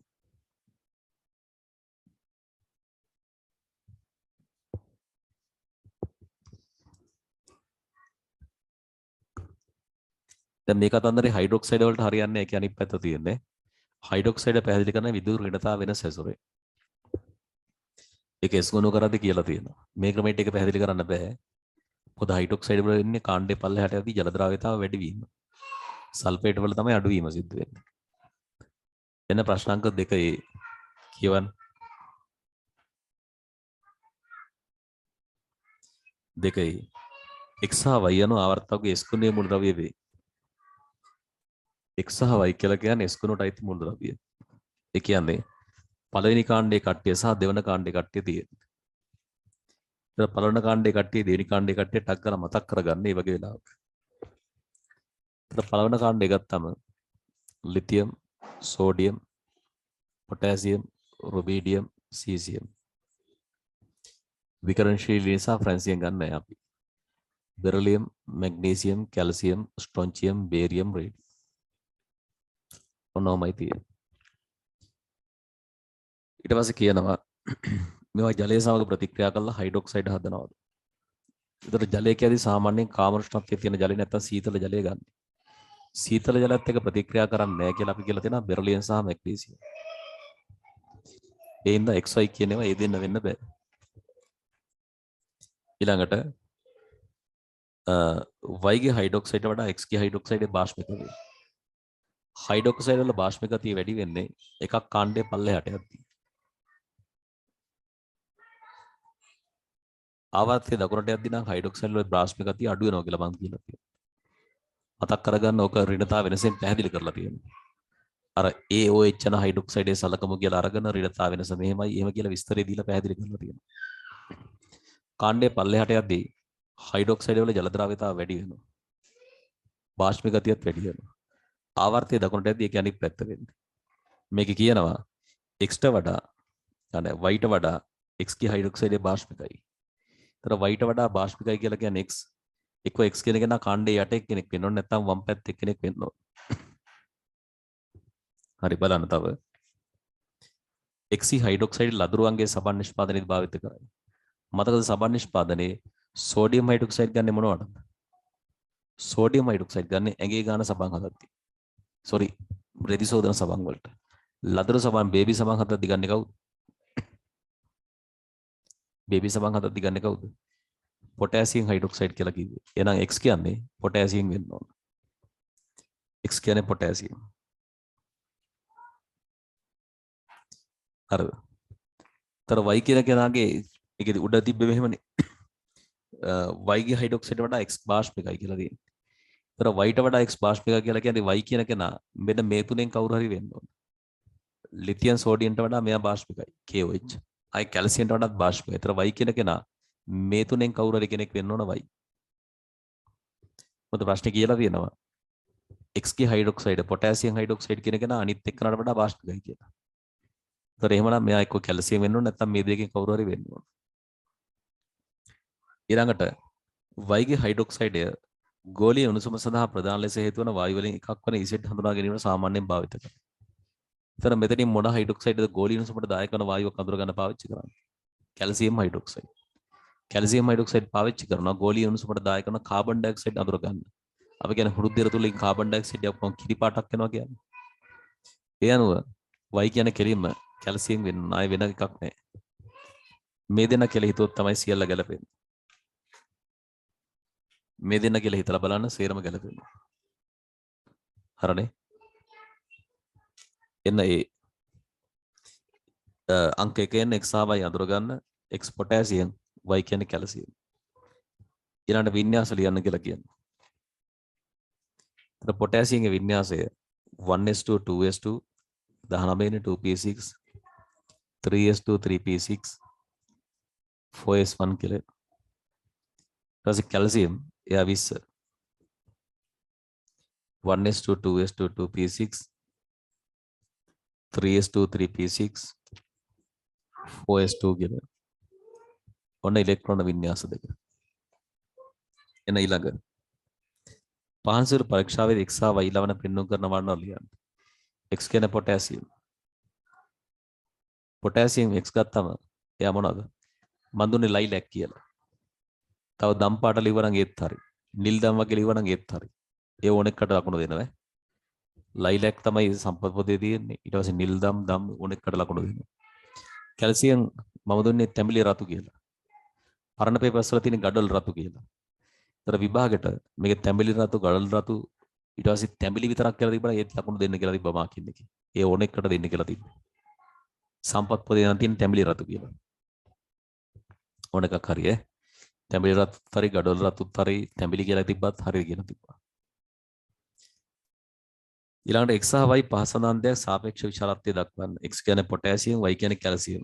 එතන අඳුරගෙන ඉවර නිසා මතක තියාගන්න එතනින් එහාට ඇත්ත සංකේත පාවිච්චි කරන්නේ.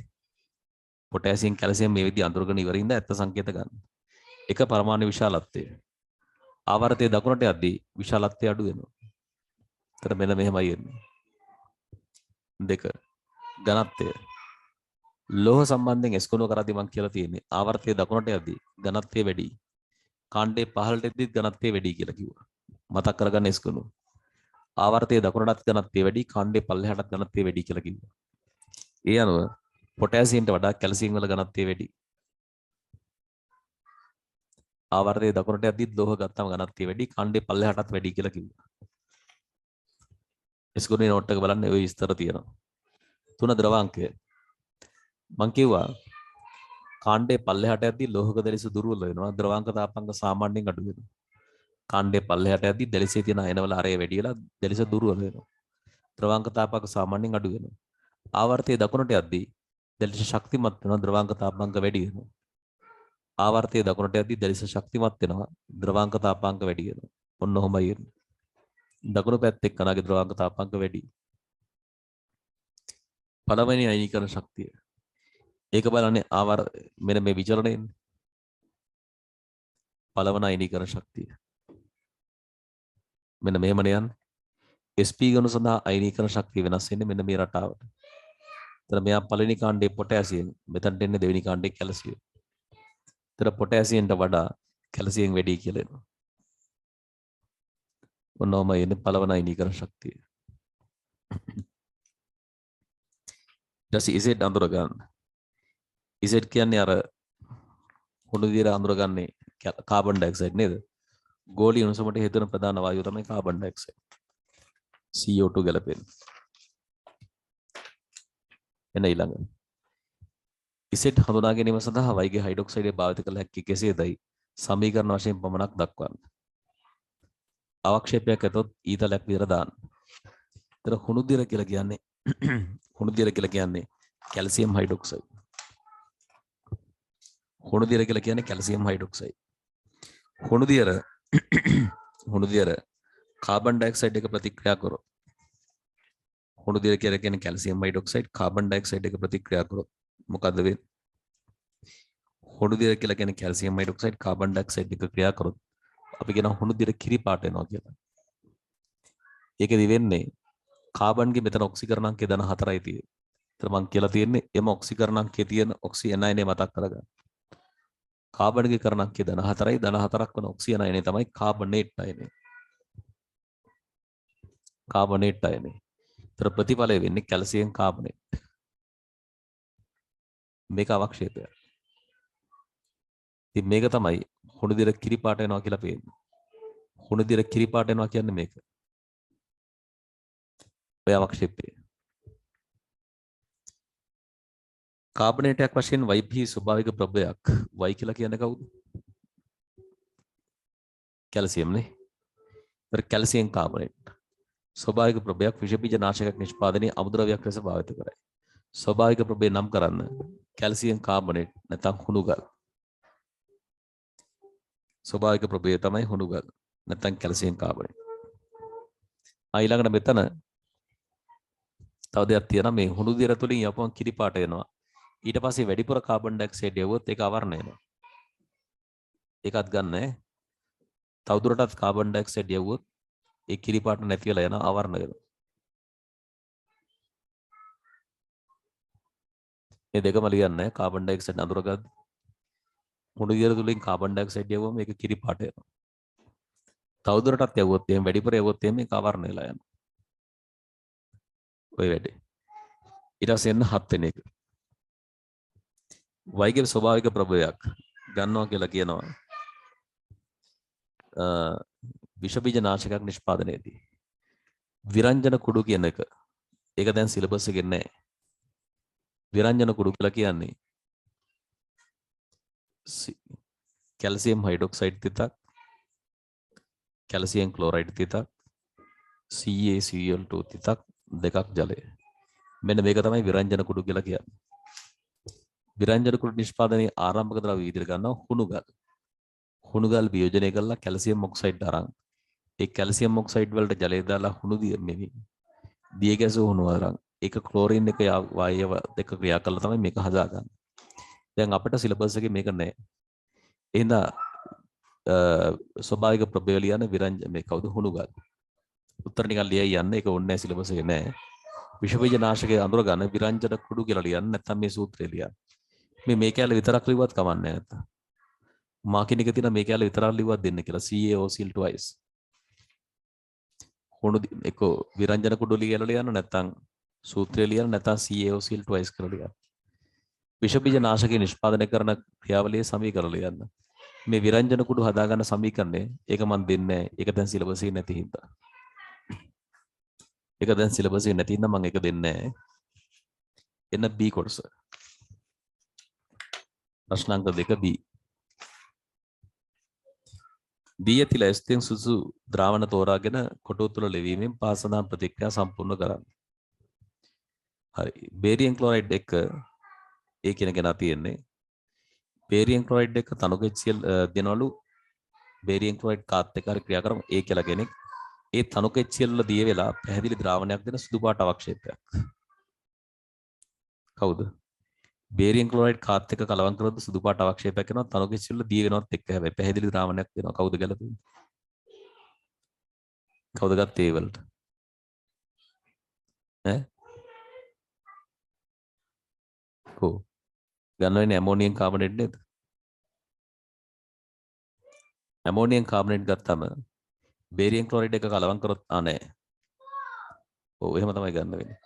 බේරියම් ක්ලෝරයිඩ් එක කලවම් කරොත් බේරියම් කාබනේට් කියන සුදු පාට අවක්ෂේපය හම්බ වෙනවා. කාබනේට් කියන්නේ අම්ල වල දී වෙන ඒවා. බලයන් දෙන ලෙඩ් නයිට්‍රේට් උණු ජලයේ දී වෙන කහ පාට කෙනෙක්. උණු ජලයේ දී වෙන කහ පාට කෙනා කියන්නේ ලෙඩ් අයඩයිඩ් PbI2 කහ පාට අවක්ෂේපය. ඒතර ඔය B කියන අවස්ථාවට දෙවෙනි එකට ගන්න වෙන්නේ KI. මම තුන්වෙනි එකත් දෙන්න. සිල්ල නයිට්‍රේට් කල්තියේදී කළු පාට වෙන සුදු පාට අවක්ෂේපයක්. ඒක සිල්ල තයෝ සල්ෆේට්. සිල්ල තයෝ සල්ෆේට් සුදු පාටයි කල්යේදී කළු පාට වෙනවා කියනවා. ඒතර අංක 3ට එන්නේ සෝඩියම් තයෝ සල්ෆේට්. ඒතර සිල්ල තයෝ සල්ෆේට් ගැන කියන්නේ.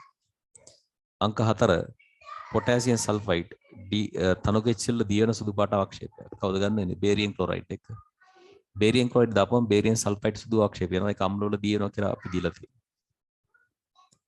පහ සෝඩියම් බ්‍රෝමයිඩ් සාන්ද්‍ර ඇමෝනියා වල සම්පූර්ණයෙන් දිය වෙන ලා කහ පාට අවක්ෂේපය. සිල්වත් එක නේද ගන්නෙ? සිල්ව නයිට්‍රේට් එක. සිල්ව නයිට්‍රේට් එක සෝඩියම් බ්‍රෝමයිඩ් දාපුවම සිල්ව බ්‍රෝමයිඩ්. AgBr ලා කහ අවක්ෂේපයක් සාන්ද්‍ර ඇමෝනියා වල දී වෙනවා. මතකනේ මම කියලා දෙනවා AgCl තනුක ඇමෝනියා වල දී වේ. AgBr සාන්ද්‍ර ඇමෝනියා වල දී වේ. AgA ඇමෝනියා වල දී වෙන්නේ නැහැ. අන්තිමයා බේරියම් නයිට්‍රේට් තියෙනවා F කියලා එකක් දීලා තියෙන්නේ තනුක ඉස්සෙල්ලා දිය නොවන සුදු පාට අවක්ෂේපය. බේරියම් හදන අම්ල වල දී කරන්න බැරි එකම අවක්ෂේපය බේරියම් සල්ෆේට්. ඉතින් පොටෑසියම් සල්ෆේට් එක තමයි එක ගන්න වෙන්නේ. හරි නේද? හරි මම ක්‍රියාට එක ලියයි යන්න පොඩ්ඩක් මතක් වෙන්න. එන්න පළවෙනියා බේරියම් ක්ලොරයිඩ් එක කියන්නේ HCl වල දිය වෙන සුදු ආක්ෂේපය කියලා. ඉතින් ඒකට ගන්න වෙන්නේ කාබනේට් එක. බේරියම් ක්ලොරයිඩ් ඇමෝනියම් කාබනේට් එක බේරියම් ක්ලොරයිඩ් ඇමෝනියම් කාබනේට් එක ක්‍රියා කරොත් දෙනවා බේරියම් කාබනේට් කියන සුදු පාට අවක්ෂේපය. සමීකරණ දිහා බැලුවොත් මේක බැලන්ස් වෙන්න තව දාන්න වෙනවා ඇමෝනියම් ක්ලොරයිඩ්. ඊටසේ බේරියම් කාබනේට් කියන කෙනා අම්ල වල ලේසියෙන් දියලා යනවා. බේරියම් කාබනේට් කියන අවක්ෂේපය ඊටාම් පහසුවෙන් අම්ල වල දිය වෙනවා. අපි කියලා තියෙන කාබනේට CO2 පිට කරමින් අම්ල වල දිය වෙනවා කියලා. මෙන්න දියන ප්‍රතික්‍රියාවත් මම ලියලා දැම්මා. මේක ඉල්ලන්න නැහැ. මම ටික ඒකත් ලියලාම දැම්මා. ඒතර මේ තමයි A කියන අවක්ෂේපය. මෙයා තමයි A. ඊළඟට ලෙඩ් නයිට්‍රේට් කහ පාට අවක්ෂේපයක් උණු ජලයේදී වෙන. ලෙඩ් හදන උණුහත් ජලයේදී වෙන අවක්ෂේපය තමයි PbI2. ඒතර Ki වෙන්න ඕන. ලෙඩ් නයිට්‍රේට් Ki එක දෙනවා PbI2 කියන කහ අවක්ෂේපය. සමීකරණ දිහා බැලුවොත් ඔක බැලන්ස් වෙන්න තව දාන්න වෙනවා පොටෑසියම් නයිට්‍රේට්. පොටෑසියම් නයිට්‍රේට් දාන්න. ඒතර PbI2 කියන කහ අවක්ෂේපය ගත්තම ඒක රත් කරද්දී දී වෙනවා සීතල වෙදී නැවත අවක්ෂේපය. හරිනේ. එන්න අංක 3. ඒතර මේක තමයි අවක්ෂේපය D.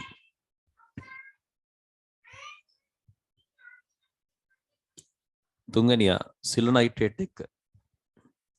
සිල්ව නයිට්‍රේට් එක දෙනවා කියලා කියන්නේ සුදු ආක්ෂේපයක්. හැබැයි කල්ගත වෙදී කළු පාට එනවා. එහෙම එකට මම දීලා තියෙන සිල්ව තයෝසල්ෆේට්. සිල්ව තයෝසල්ෆේට් සුදු පාටයි හැබැයි අස්තයි. ටික වෙලාවක් යද්දී කළු වෙනවා කියලා කිව්වා.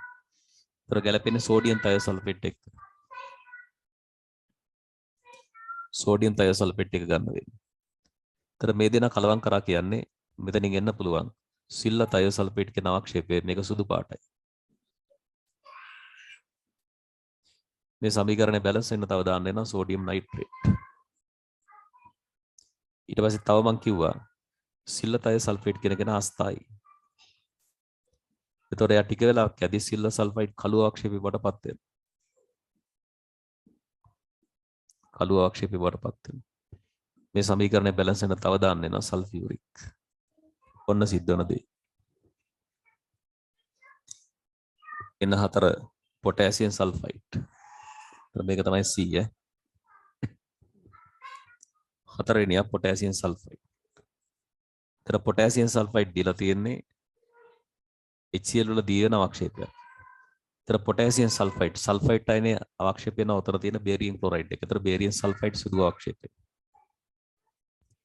බේරියම් ක්ලොරයිඩ් එක ගන්න දෙන්න. මෙතන එනවා බේරියම් සල්ෆයිඩ් කියන සුදු පාට අවක්ෂේපය. ඒතර බේරියම් සල්ෆයිඩ් ගත්තම මේක අම්ලවල ලේසියෙන් දී වෙනවා SO2 පිට කරමින්. සල්ෆයිඩ් එකේම අම්ලත් එක්ක ක්‍රියා කරොත් SO2 පිට වෙනවා කියලා දීලා තියෙනවා. ඒතර සමීකරණය බැලන්ස් වෙන්න තව දාන්න වෙනවා බේරියම් ක්ලොරයිඩ් දන ජලය. එන්න මේ වැඩේ වෙන්නේ. ඒතර මේක තමයි ඔය කියන D කියන අවක්ෂේපය. එන 5 සෝඩියම් බ්‍රෝමයිඩ්. මේක දෙනවා කියලා කියන්නේ කහ පාට අවක්ෂේපයක්. හැබැයි ඇමෝනියා වල සම්පූර්ණයෙන් දී වෙනවා. ඒතර සිල්ව බ්‍රෝමයිඩ් ගන්න වෙන්නේ. සිල්ව බ්‍රෝමයිඩ් සාන්ද්‍ර ඇමෝනියා වල ලේසියෙන් දී වෙනවා. ඒතර සිල්ව බ්‍රෝමයිඩ් ගන්න පුළුවන්. උතර තියෙන සිල්ව නයිට්‍රේට් එක. සිල්ව නයිට්‍රේට් එක දෙන්නේ සිල්ව බ්‍රෝමයිඩ් ලා කහ පාට අවක්ෂේපයක්. බැලන්ස් කරොත් තව වෙනවා සෝඩියම් නයිට්‍රේට්. මේක තමයි E. ඊළඟට මේක සාන්ද්‍ර ඇමෝනියා වල දිනනවා කියලා නෝට් එකේ දීලා තියෙනවා. මතක් කරගන්න සිල්ල ක්ලෝරයිඩ් තනුක ඇමෝනියා වල දියවේ, සිල්ල බ්‍රෝමයිඩ් සාන්ද්‍ර ඇමෝනියා වල දියවේ, සිල්ල අයඩයිඩ් නම් ඇමෝනියා වල අද්‍රාව්‍ය වේ කියලා තියෙනවා. අන්තිමය 6 වෙනියට එන්න බේරියම් නයිට්‍රේට්. Barium nitrate. එයා දෙන්නේ HCl දිනවන්න ආක්ෂේපයක්. බේරියම් හදන අම්ලවල දිය කරන්න බැරි එකම ආක්ෂේපය තමයි මම කියලා තියෙන බේරියම් සල්ෆේට්. ඒතර සල්ෆේට් අයින තියෙනවා පොටෑසියම් සල්ෆේට් වල. ඒකත් එක ගන්න වෙන්නේ. ඒතර බේරියම් සල්ෆේට් කියන සුදු ආක්ෂේපය හම්බෙනවා. බැලන්ස් වෙන තව දාන්න වෙනවා පොටෑසියම් නයිට්‍රේට්. මේ තමයි F ට දාලා ආක්ෂේපය. හරිනේ. ඒතර ආක්ෂේප දියවීමට සමීකරණ ටික ලියන්න මේ තියෙන ඒවා. E වලටත් අහනවා නේද E. ඒකට මම ලිවෙන E. මම E ආක්ෂේපය ගැන ලියන්න AgBr. සිල්ල බ්‍රොමයිඩ් ඇමෝනියා වල දී වෙන්නේ සංකීර්ණය හදාගෙන. සිල්ල බ්‍රොමයිඩ් ඇමෝනියා වල දී වෙනවා සාන්ද්‍ර ඇමෝනියා වල දී වෙන්නේ සංකීර්ණය හදාගෙන. මෙන්න මේමයි ගන්න වෙන්නේ. ඔන්න ඕක හදාගෙන දී වෙන්නේ. අනික හරි මෙයාට විතරක් එක ලියලා නැහැ. හරිනේ. ගන්න අද තියෙන්නේ 2016 ස්ට්‍රක්චර් දෙකේ ප්‍රශ්න අංක 3 තුන්වෙනි කිනම් තියෙන්නේ.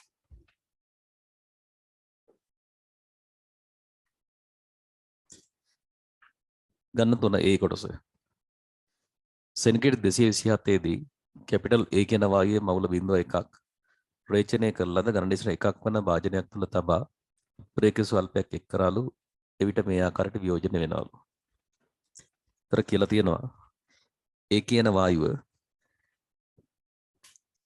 වායුවෙන් මවුල 0.1ක් අරන් භාජනයක් තුළ තිබ්බම මෙන්න මේ විදිහට වියෝජනය වෙනවා කියලා කියනවා. ඒ කියන වායුවෙන් මවුල 0.1ක් තිබ්බා. එතකොට එයා වියෝජනය වෙලා B ධන C දෙනවා. මෙතන මවුල 0.1ක් අරගත්තේ. හරි. ඒකේ සාමාන්‍ය කාලයත් එක්ක වෙනස් වෙන ආකාර මේ ප්‍රස්ථාරයේ පෙන්නලා තියෙනවා. ඒතර ඒ කියන්නේ ප්‍රතික්‍රියකයක් නිසා එයාගේ සාමාන්‍ය එන්න අඩු වෙනවා. ප්‍රතික්‍රියක කියනවා වැය වෙනවනේ. මෙයා වැය වෙද්දි මෙයාගේ සාමාන්‍ය කාලය සමග අඩු වෙනවා. දැන් B හෝ C ගත්තා නම් එයාලගේ සාමාන්‍ය කාලයත් එක්ක වැඩි වෙනවා. ඒ කියන්නේ ප්‍රතික්‍රියකයක් නිසා එයා වැය වෙනවා. වැය වෙද්දි එයාගේ සාමාන්‍ය කාලයත් එක්ක අඩු වෙගෙන යනවා. මේ දෙන ප්‍රතිඵල නිසා එයාලා හැදෙනවා. හැදෙද්දි එයාලගේ සාමාන්‍ය කාලයත් එක්ක වැඩි වෙනවා. හරි බලන්න ප්‍රතික්‍රියාවේ පෙළ සහ සීකතා නියතයේ පිළිවෙලින් A සහ K ලෙස යොදා ගනිමින් සීකතා ප්‍රකාශනය ලියන්න. ඒතර පෙළ Aලු නියතයේ Kලු. ඒතර අපි කියන්නේ සීකතාව සමානුපාතික වෙන්නේ සීකතාව සමානුපාතිකයි කියලා අපි කියන්නේ සාන්ද්‍රණික කිසියම් බලයකට. ඒතර සමානුපාතික ලකුණ අයින් කරලා නියතයක් දාන්න. මේක R කියලා ලියුවත් හරි නැත්නම් සීකතාව කියලා ලියන්න. එහෙම නැත්නම් ඔන්නම් සීකතාව කියන එක වෙනකොට දාන්න පුළුවන් ඩෙල්ටා C බෙදීම ඩෙල්ටා T. ඒකේ සාන්න වෙනස බෙදීම ඩෙල්ටා T ඒ වගේ. හැබැයි ඒ දානවා ඍණ දාන්නත් ඕනේ. ඍණ ඩෙල්ටා A බෙදීම ඩෙල්ටා T. නැත්නම් මෙයාලගේ ඩෙල්ටා සාන්න වෙනස බෙදීම ඩෙල්ටා T. එහෙම දාන්නත් පුළුවන්. හරිද? මේව ලිවන වැඩි ඉවරයි. R සමාන K වතාවක් ඒකේ වෙනි බලය. නැත්නම් R වෙනකොට සිංහලෙන් වචන ලියන සීකතාව කියලා. හේතු දක්වමින් ඒ යගේ නිර්ණය කරන්න. තර කාලයත් එක්ක සාන්ද්‍රණ වෙනස් වෙන ආකාරය අපි ප්‍රස්ථාර ඇඳලා තියෙනවා. කාලයත් එක්ක සාන්ද්‍රණ වෙනස් වෙන විදිය ප්‍රස්ථාර ඇඳලා තියෙනවා. දැන් ඔතන ප්‍රස්ථාරයේ තියෙන්නේ x අක්ෂයේ කාලය y අක්ෂයේ තියෙන ඒ සාන්ද්‍රණය කාලයත් එක්ක සාන්‍ය අඩු වෙන විදිය ඔතන දාලා තියෙන්නේ සරල රේඛාවක් විදිහට තියෙනවා. නොමයි තියෙන්නේ. මට කියන්න මේ ප්‍රස්ථාරයේ අනුක්‍රමණික කියන්නේ මොකක්ද? මේ වගේ ප්‍රස්ථාර කාලයත් එක්ක සාන්න වෙනස් වෙන විදිය ඇඳ පන්තිය. ප්‍රස්ථාරයේ අනුක්‍රමණය කියන්නේ මොකද්ද කියන්නේ මේ ප්‍රස්ථාරය? y අක්ෂයට තියෙන සාන්ද්‍රණය නම් x අක්ෂයට තියෙන කාලය නම් අනුක්‍රමණය කියන්නේ මොකක්ද? ඔව් අනුක්‍රමණය කියලා කියන්නේ ඒකේ සාන්ද්‍රණ වෙනස බෙදීම කාලයනේ. y අක්ෂයේ තියෙන සාන්ද්‍රණය x අක්ෂයේ තියෙන කාලය. ඒතර ප්‍රස්ථාරයේ අනුක්‍රමණය කියන්නේ වෙන මේක. එතන මේකෙන් පෙන්වන්නේ ප්‍රතික්‍රියාව මොකක්ද? මේකෙන් පෙන්වන ප්‍රතික්‍රියාව මොකක්ද? ඈ ශීඝ්‍රතාවය. මේ තියෙන ප්‍රතික්‍රියාවේ ශීඝ්‍රතාවය. හරිද? එතකොට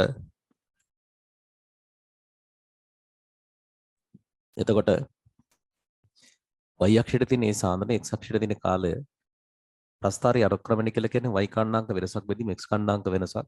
එතන මේ තියෙන්නේ අපි හිතලා බැලුවොත් මේ තියෙන්නේ ප්‍රස්ථාරයේ අනුක්‍රමණය කියන්නේ මෙන්න මේක මේ තියෙන ශීඝ්‍රතාව. එතන මේ ප්‍රස්ථාරය දිහා බලපුවම පේනවා ශීඝ්‍රතාවය වෙනස් වෙලා නැහැ නියතයක් තියෙන්නේ. ශීඝ්‍රතාව නියතයක්. ශීඝ්‍රතාව නියතයක් වෙන්නේ පෙළ කීයනන්ද? r සමානයි නියතයක් වෙන්නේ. දැන් මේ තියෙන්නේ r නේ. මේ තියෙන්නේ r. ප්‍රස්ථාරයේ අනුක්‍රමණය කියන්නේ ශීඝ්‍රතාවය. ඒතර අනුක්‍රමණයේ නියතයක් කියන්නේ ශීඝ්‍රතාව නියතයක් මේ තියෙන්නේ. ප්‍රස්ථාරයේ බෑවුම නියතයක්, ශීඝ්‍රතාව නියතයක්. ශීඝ්‍රතාව නියතයක් වෙන්නේ r සමානයි k වෙන්නේ. a සමාන කීයනන්ද? බිඳුව නා. a සමානයි බිඳුව නා. මේ a ට බිඳුව දැම්මොත් r සමානයි k කියලා එන්නේ. ඉතින් මෙතන වෙලා තියෙන්නේ ශීඝ්‍රතාව නියතයක් මේ තියෙන්නේ. ඒතර අපෙන් අහනවා හේතු දක්වමින් a යගේ නිර්ණය කරන්න. හරිද? අපෙන් ගන්න අහනවා හේතු දක්වමින් නිර්ණය කරන්න. තියන්න ලෙවෙ නැත්තම් ප්‍රස්ථාරයේ අනුක්‍රමණය මගින් ප්‍රතික්‍රියාවේ ශීඝ්‍රතාව පෙන්වයි. ප්‍රස්ථාරයේ අනුක්‍රමණය මගින් ප්‍රතික්‍රියාවේ ශීඝ්‍රතාව පෙන්වයි. මේ ප්‍රස්ථාරයේ අනුක්‍රමණය කියන්නේ ප්‍රතික්‍රියාවේ ශීඝ්‍රතාව. මේක අනුක්‍රමණය. y කණ්ඩාංක වෙනසක් බෙදීම x කණ්ඩාංක වෙනසක්. y වලට අරන් තියෙන ඒ සාන්ද්‍රණය. ප්‍රස්ථාරයේ අනුක්‍රමණය මගින් ප්‍රතික්‍රියාවේ ශීඝ්‍රතාව පෙන්වයි. හරිද? ඒතර සරල රේඛාවක් කියන්නේ අනුක්‍රමණය නියතයක්. ඒ කියන්නේ ශීඝ්‍රතාව නියතයක්. ශීඝ්‍රතාව නියතය වෙන්නේ මේ බිඳුවයි නා. හරිද? කියන්න. ප්‍රස්ථාරයේ අනුක්‍රමණය නියතයක් වෙමින් ප්‍රතික්‍රියාවේ ශීඝ්‍රතාවේ නියතයක් වේ. ප්‍රස්ථාරයේ අනුක්‍රමණය නියතයක් වෙමින් ප්‍රතික්‍රියාවේ ශීඝ්‍රතාව නියතයක් වේ.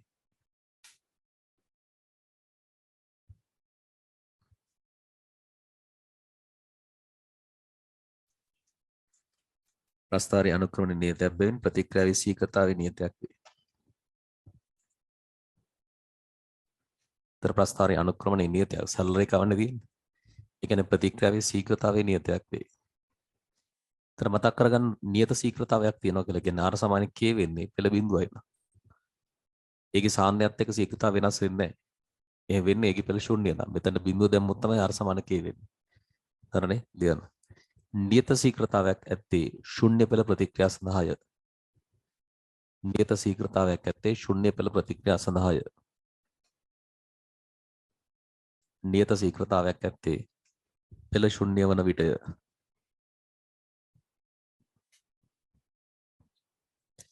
නියත ශීඝ්‍රතාවයක් ඇත්තේ පෙළ ශුන්‍ය වන විටය.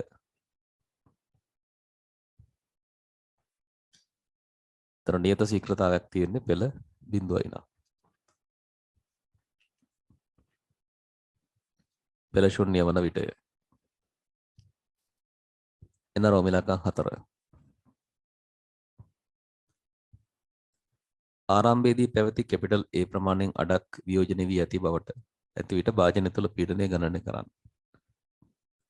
කියන ආරම්භයේ තියෙන A ප්‍රමාණයෙන් භාගයක් වියෝජන නම් පීඩනය කීයද කියලා අපෙන් අහනවා. ඒතර උෂ්ණත්ව තියෙනවා, පරිමා තියෙනවා, මවුල ගණන් තියෙනවා. පීඩනය අහන්නේ එහෙමනම් කියන්න තියෙන්නේ. දැන් අපෙන් අහන්නේ උෂ්ණත්වයේ පීඩන පරිමා තියෙනවා. මේ උෂ්ණත්වයේ මවුල ගණන් පරිමා තියෙන පීඩනය අහන්නේ. හැබැයි ආරම්භය ගැන තියෙන්නේ අපෙන් අහන්නේ හරියටම භාගයක් වියෝජන වුණාට පස්සේ තත්ත්වය. එහෙමනම් ඉතින් ලේසිම දේ. ඔය භාගයක් වියෝජන වුණාට පස්සේ අපි මවුල ගණන් හොයාගමු. මවුල ගණන් හොයාගත්තට පස්සේ අපිට පුළුවන් PV සමාන nRT දාන්න. අනිත් විස්තර ඔක්කොම තියෙනවානේ. හරි. පොඩ්ඩයි. K ගණනය කරන්න කියලා කියනවානේ. K ගණනය කරන්න කියලා කියනවා. ඒතර K ගණනය කරන්න කියලා මේ ප්‍රශ්නේ කියනවා. දැන් අපි කිව්වේ R සමානයි K වතාවක් A සාන්දේ. A වෙනි බලේ A සමානයි බිඳුව නිසා R සමානයි K කියලා ආවේ. ඊළඟ R කියන්නේ ප්‍රස්ථාරයේ අනුක්‍රමණය. එහෙනම් ප්‍රස්ථාරයේ අනුක්‍රමණය හොයමු. හරි. මේ ප්‍රතික්‍රියකයක් නිසා A එතනම R කියන්නේ අනුක්‍රමණය කිව්වට මෙන්න මෙහෙමයි ගන්න ඕන ඍණ.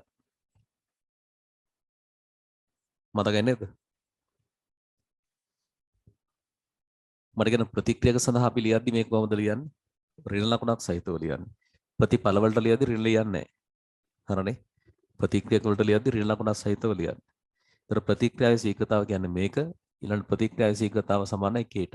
ඒ පෙළ ශූන්‍ය නිසා. හරනේ? හර. හරි. එහෙනම් අපි මේකට දාමු. එතන මේ තියෙන්නේ ප්‍රස්ථාරයේ අනුක්‍රමණය. අනුක්‍රමණය කියන්නේ y කණ්ණාංක දෙක වෙනස බෙදීම x කණ්ණාංක දෙකේ වෙනස. හරි. කැමති y කණ්ණාංක දෙකක් ගන්න බෙදන්න x කණ්ණාංක දෙකේ වෙනස. මං ගන්නම් මේක කියව ගන්න ලේසිද නම් මෙතන ගන්න. මේ මෙතන එකක් ගන්නම්. එතන තියෙනවා 0.1 කියලා. ආය මේ හරිය තියෙනව නේද 0.2. මේ මෙතන ගන්න. ගන්න y කණ්ණාංක දෙකේ වෙනස. y කණ්ණාංකේ මෙතන තියෙන 0.1 මෙතන තියෙන 0.2. ඔන්න y කණ්ණාංක දෙකේ වෙනස. 0.1 0.2 නේ. ඔන්න y කණ්ණාංක දෙකේ වෙනස. බෙදන්න ඒ වගේම x කණ්ණාංක දෙකේ වෙනස. y වෙනස බෙදන්න x වෙනස. x වෙනස කියලා කියන්නේ දැන් මෙතනනේ ආරම්භය ගත්තේ මේ මෙතන ලක්ෂය ගත්තේ ඉස්සල්ලාම. එතකොට එතන y කණ්ණාංකය මේක. එතන x කණ්ණාංකය කියන්නේ බිඳුවයි. ඊට ඊළඟට ගත්තේ මෙන්න මේ ලක්ෂය. මේ ලක්ෂය y කණ්ණාංකය මේක. මේ ලක්ෂය x කණ්ණාංකය බලන්න. තප්පර 2000යි කියලා තියෙනවා. ඔහොම එන්නේ. ඒතර සුළු කරොත් එනවා 0.8 බෙදීම ඍණ 2000. සුළු කරොත් එනවා 4 වැඩි කිරීම කීයක් දෙන්නේ? 10 ඍණ 5යි නේ. මවුල ගණන ඩෙසිමීටරයට තප්පරයට. ඔන්න R වලට එන උත්තරේ. R සමානයි කියලා එනවා 4 වරක් 10 ඍණ 5යි. 5 නෙවෙයි දෙන්නේ. 5 නෙවෙයිනේ. මෙතන තව බිඳුවක් එන්න ඕන. 10 ඍණ 6 එන්නේ. 4 වරක් 10 ඍණ 6යි මවුල ගණන ඩෙසි තප්පරයට. ඒතර R සමානයි k නේ. R සමාන k නිසා k වලට එන්නේ තෝකම තමයි. 4 වරක් 10 ඍණ 6යි මවුල ගණන ඩෙසිමීටරයට තප්පරයට. k වලට එන්නේ තෝකමයි. ප්‍රස්ථාරයක අනුක්‍රමණය කියන්නේ හරියන y කණ්ණාංක දෙකේ වෙනස බෙදීම x කණ්ණාංක දෙකේ වෙනස. මම මුලින් ගත්තේ මේ ලක්ෂයෙන්ද මේ ලක්ෂයේ y කණ්ණාංකයේ මේ ලක්ෂයේ y කණ්ණාංකය අඩු කරා. ඒ වගේම මේ ලක්ෂයේ x කණ්ණාංකයේ මේ ලක්ෂයේ x කණ්ණාංකය අඩු කරා. y කණ්ණාංක දෙකේ වෙනස බෙදුවා x කණ්ණාංක දෙකේ වෙනස. ඊට පස්සේ ප්‍රතික්‍රියක නිසා ඉස්සරහින් ඍණ ලකුණක් ආවා. ඍණයි සුළුල්ලා ගන්න වෙනවා මෙන්න මේ ගාන එනවා.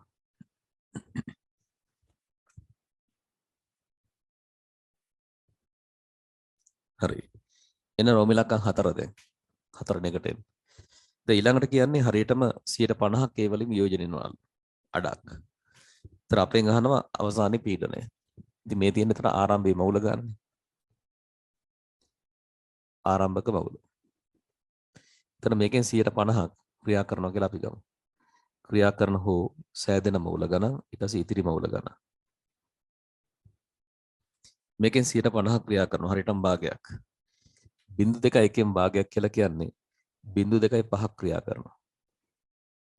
මේ ගාන ක්‍රියා කරොත් හිතලා බලන්න එකට එක අනුපාතයෙන් මෙතන හම්බ වෙනවා 0.5ක්. එකට එක අනුපාතයෙන් හිතලා බලන්න මෙතනත් හම්බ වෙනවා 0.5ක්. තර අවසානයේ 0.1 මේ ගාන ගියා කියන්නේ මෙතන ඉතුරු වෙනවා 0.5ක්. මෙතන හම්බෙලා තියෙන 0.5ක් මෙතන හම්බෙලා තියෙන 0.5ක්. දැන් ඔන්න අවසානයේ මුළු මවුල ගාන දන්නවා. හරියටම භාගයක් වියෝජනය වුණාට පස්සේ මුළු මවුල ගාන දන්නවා. මුළු මවුල ගාන දන්නවා නම් පීඩනය හොයන්න පුළුවන් දාන්න PV සමාන nRT. එතන මුළු මවුල ගාන හොයමු. මුළු මවුල ගාන. මේ තුන එකතුව 0.5 දන 0.5 දන 0.5. ඒ කියන්නේ 0.15 කියලා එනවා. මෙන්න මුළු මවුල ගාන. අහන්න පීඩන නිසා දාම් PV සමාන nRT. පීඩනය දන්නේ නැහැ. පරිමාව ගණනයේදී තියෙන ඝන ඩෙසිමීටර 1යි කියලා. ඝන මීටර කරන 1000න් බෙදලා මවුල ගාන 0.15යි. R 8.314යි. ජූල් මවුලට කෙල්ලෙනට උෂ්ණත්වය කෙලින් කරලා ගන්න. උෂ්ණත්වය කෙලින් කරලා ගන්න. කෙලින් සෙනගෙ 227 තියෙන කෙලින් කරොත් 500යි. කෙලින් කරොත් 500යි. මේක සුළු කරගන්න පීඩනය කිය දෙන්නේ 15යි 75යි 75 සනක් 4 300යි 75යි 30යි 105යි 225යි 235යි 23ක් ඉතුරුයි 75 වටක් 600යි 623යි 6.23 කියලා ගත්තොත් 10 5යි පැස්කල් මේ ගණනේ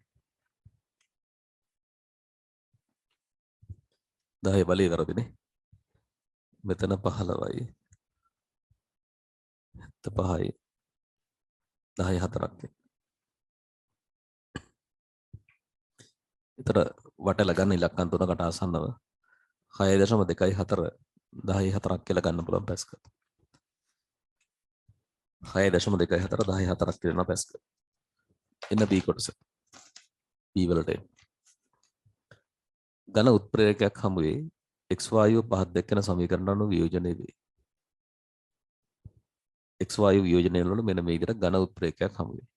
ඒ කියන්නේ උත්ප්‍රේරකයේ ගෑස් ගන්න නෙවෙයි. රේචනය කළ ලද භාජනයක් තුළට x මවුල එකක් ඇතුළු කර වායුවේ ආරාමක පරිමාණ v0 විදිහට මැනගත්තා. උත්ප්‍රේරකයේ කුඩා ප්‍රමාණයක් ඇතුළත් කිරීමෙන් ප්‍රතික්‍රියාව ආරම්භ කරා. උත්ප්‍රේරකයේ කරන ලද ප්‍රතික්‍රියාවේ උත්ප්‍රේරණය කරන ලද ප්‍රතික්‍රියාවේ ශීඝ්‍රතාව නියතයේ k1 ඊට පස්සේ x ට සාපේක්ෂව පෙළ b වේ. ප්‍රතික්‍රියාවේ ආරම්භක ශීඝ්‍රතාව r0 කියලා මැනලා තියෙනවා. භාජනයේ ප්‍රසාර වීමට ඉඩ හැරීමෙන් පද්ධතියේ පීඩනයේ නියතාංගයකට ගෙනාවු. උෂ්ණත්වයත් නියතාංගයක්. අපෙන් අහනවා මේවා ඇසුරින් r0 හොයන්න. r0 සඳහා ප්‍රකාශනයක් ලියන්න. ඒතර ශීඝ්‍රතාව කියලා කියන්නේ මේකේ පෙළ දීලා තියෙනවා. පෙළ තමයි b කියලා තියෙන්නේ. ඒතර ප්‍රතික්‍රියාව අපිට කියලා තියෙන්නේ x ඊතලයක්. අපිට ගන්න දීලා තියෙන ප්‍රතික්‍රියාව බැලුවා.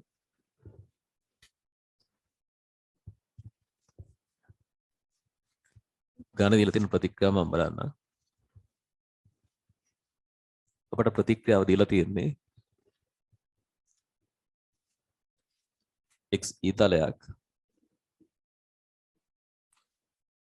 2y ගෑස් ධන ඉසෙක් ගෑස් මේකට උත්ප්‍රේරකයක් දාලා තියෙනවා. තර ශීඝ්‍රතාව සමානුපාතික වෙන්නේ x ආන්දනයේ බලයකට. ඒ බලය b කියලා තියෙනවා. ශීඝ්‍රතා නියතය අපිට කියනවා k1 කියලා. ශීඝ්‍රතා නියතය k1 කියලා දීලා තියෙනවා. ඔන්න ඔහමයි තියෙන්නේ. ශීඝ්‍රතා නියතය k1 කියලා දීලා තියෙනවා. එතන ඔන්න සම්බන්ධය. හරි. දැන් අපිට කියන්නේ ආරම්භයේ ශීඝ්‍රතාවය r0 ඊළඟ පරිමාණ v0 මවුල එකයිලු තියෙන්නේ. අපෙන් අහනවා ප්‍රකාශනයක්. ඉතින් ලේසිම දේ මේකට මේ පද ටික සේරම දාන්න. ශීඝ්‍රතාව දීලා තියෙන්නේ r0 කියලා. නියතේ k1 කියලා තියෙන්නේ. x සාන්දනය කියන්නේ මවුල 1යි පරිමාව දීලා නැහැ. පරිමාව v0 කියලා තියෙන්නේ. ඔන්න ඕක තමයි ඉල්ලන්නේ එතකොට. මෙතන අගයන් ටික දැම්මම මම මේ කරේ. ආරම්භක අවස්ථාවට මේක දැම්මා. ආරම්භයේ ශීඝ්‍රතාව r0 කියලා කියනවා. නියතේ k1 කියලා තියෙනවා. ආරම්භ x මවුල 1යි තියෙන්නේ. පරිමාව v0 කියලා තියෙනවා. ඔන්න ඔය විදිහට එතකොට එන්නේ. හරිද? ඔය විදිහට එනවා. හරිනේ. එන්නේ ඊළඟ. x කියන ගණන්ගේ 50ක් වියෝජන වුණාට පස්සේ පරිමාණ දෙගුණයක් වුණාලු. ශීඝ්‍රතාව 0.25යි r0ලු. අපෙන් අනක් පෙළ.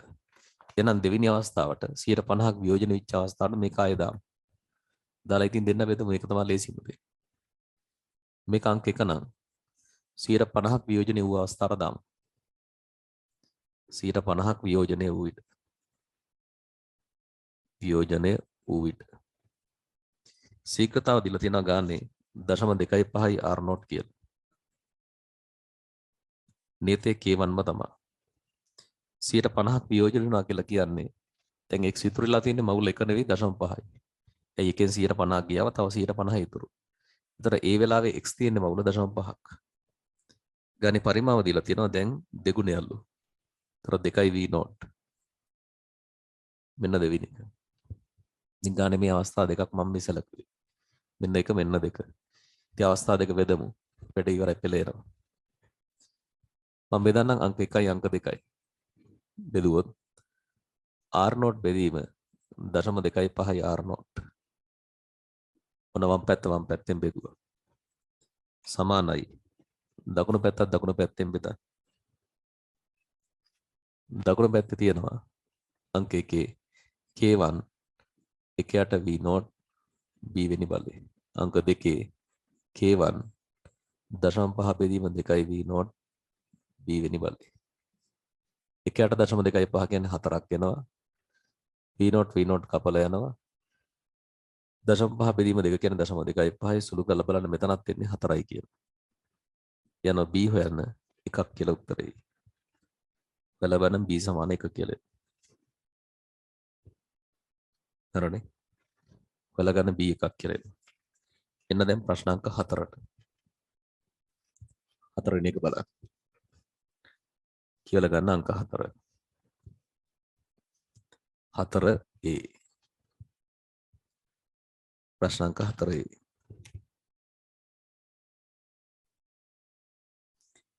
AB සහ D යනු අනුක සූත්‍රයේ C4H10O ව්‍යුහ සමායක වේ. හරි ABCD කියලා තියෙනවා 4 දෙනෙක්. ඒ 4 දෙනාගම සූත්‍රයේ C4H10O ව්‍යුහ. කියන්නේ ව්‍යුහය වෙනස්. කාබන් තියෙන විදිය වෙනස්. සමායක 4ම ලෝහමය සෝඩියම් එක ක්‍රියා කරලා හයිඩ්‍රජන් මුදාහරින. දැන් O පරමාණු එකක් තියෙනවා නම් ඒක මධ්‍යසාරයක් වෙන්නත් පුළුවන්. O පරමාණු එක නම් ඊතරයක් වෙන්නත් පුළුවන්. ඊතර වෙන්න බෑ. මොකද ඊතර අපිට ඕගනික් වල ප්‍රතික්‍රියා මොනවාක්වත් හම්බෙන්නේ නැහැ. ඊතර සාමාන්‍ය නිෂ්ක්‍රීයයි වගේ. හරියට ඇල්කේන වගේ. ඊතර කියනවා ප්‍රතික්‍රියා වලට යන්නෙම නැති කෙනෙක්. ඒ අනුව සෝඩියම් එක ක්‍රියා කරලා හයිඩ්‍රජන් පිට කරන නිසා මේක මධ්‍යසාරයක් වෙන්න ඕන. ඒ කියන්නේ මේකේ O පරමාණුව තියෙන්නේ OH කාණ්ඩයක් විදියට මධ්‍යසාරයක් වෙන්න ඕන. ඊළඟට කියනවා සමායක 4න් A පමණක් ප්‍රකාශ සමායකතාව පෙන්වයි. BCD කියන ඒවා ලූකස් එක්ක ක්‍රියා කරපුවාම සිංක් ක්ලෝරයිඩ් සාන්ද්‍රණය සිලිකන් ලූකස් වෙනම එකතු කරොත් B අඩංගු මිශ්‍රණය ඉතා ඉක්මනින් ආවිලතාවයක් දෙනවලු. C හා D ආවිලතාව වෙන්නේ හිමිල්ලු. ෂණික ආවිලතාවක් දෙන්නේ මතකද තෘතීක මධ්‍යසාර. ඒතර ද්විතීකයට වෙලා යනවා ප්‍රාථමිකවට සෑහෙන වෙලාවක් යනවා. C හා D සාන්සල්ෆරික් ඇතිවිට ඊළි වලින් E හා F ලබා දුන්නේ. E හා F අණුක සූත්‍රයේ C4H8 වූ ව්‍යුහ සමායක වේ. E හා F සංයෝග දෙකකින් එකක්වත් ජ්‍යාමිතික සමායකතාව පෙන්වන්නේ නැහැ. E හා F HBr සමග පිරියම් කර විට G හා H පිළිවෙලින් ලබා දුන්නා. G කියන කෙනා විතරක් ප්‍රකාශ සමායකතාව පෙන්වනවා. ABCD EFG H ව්‍යුහ මේ වගේ අඳින්න ත්‍රිමාන සමායකයන් දීම අවශ්‍ය නැහැ. දැන් මේකේ C4යි H10යි ඕනේ තියෙන්නේ. එතකොට ඔය කීනේවට අඳිනවට වඩා ලේසි කාබන් 4ක් කියන්නේ චූටි ප්‍රමාණයක්නේ. සාමාන්‍ය කාබන් 4 5 වගේ වෙලාවට ලේසිම දේ තමයි තියෙන ඔක්කොම ටික ඇඳලා ගන්න. ඒකට තියෙනවා සේරම ටික ඇඳලා ඉවරලා ඊට පස්සේ බැලුවනම් වැඩේ ඉවරයි. කාබන් ගන්න ගොඩාක් වැඩි නම් තමයි එහෙම අඳිනක අමාරු. දැන් මේකේ කාබන් 4ක් නිසා අපි ওই තියෙන සේරම අදිමු එකට. කාබන් 4ක් තියන්නත් ඕන මධ්‍යසාර වෙන්නත් ඕන. හරි එහෙනම් අපිට පුළුවන් කාබන් 4 එක දිගට දාලා ඕනම් පළවෙනි කාබන්ට වගේ කෙලවරකට OH එකක් දාන්න. ඔන්න කාබන් 4ක් එක දිගට දාලා මං කෙලවරට OH එකක් දාන්න. දැන් ඔයාලා බැලුවොත් එහෙම මේකේ තියෙනවා C4ක් H10ක් තියෙනවා O එකක් තියෙනවා. මේක මධ්‍යසාරයක් සෝඩියම් එක H2 පිට කරන්න පුළුවන්. ආයෙ පුළුවන් මේ OH එක දෙවෙනි කාබන්ට දාන්න. ඒතර තව එකක් ඕනනම් එනවා. ඊළඟට මම මේක දෙවෙනි කාබන්ට දාන්න. දෙවෙනි කාබන්ට දැම්මා කියන්නේ මේ මෙහෙම එකක් එනවා. දැන් බැලුවොත් මේකේ තියෙනවා C4යි H10යි O එකයි මධ්‍යසාරයක් සෝඩියම් එක H2 පිට කරන සේරම හරි. ඊළඟට පුළුවන් දැන් 4ක් දාලා දාගන්න පුළුවන් අවස්ථාව උච්චරයි තියෙන්නේ. කාබන් 4ක් දාලා OH කෙලවරට දැම්ම මැදට දැම්මා. ආයෙ බෑ. ඊළඟට පුළුවන් කාබන් 3ක් දාලා OH කාණ්ඩේ කොහෙට හරි දාන්න. අර කාබන් 3ක් දාලා OH කාණ්ඩේ කොහාට හරි දාන්න.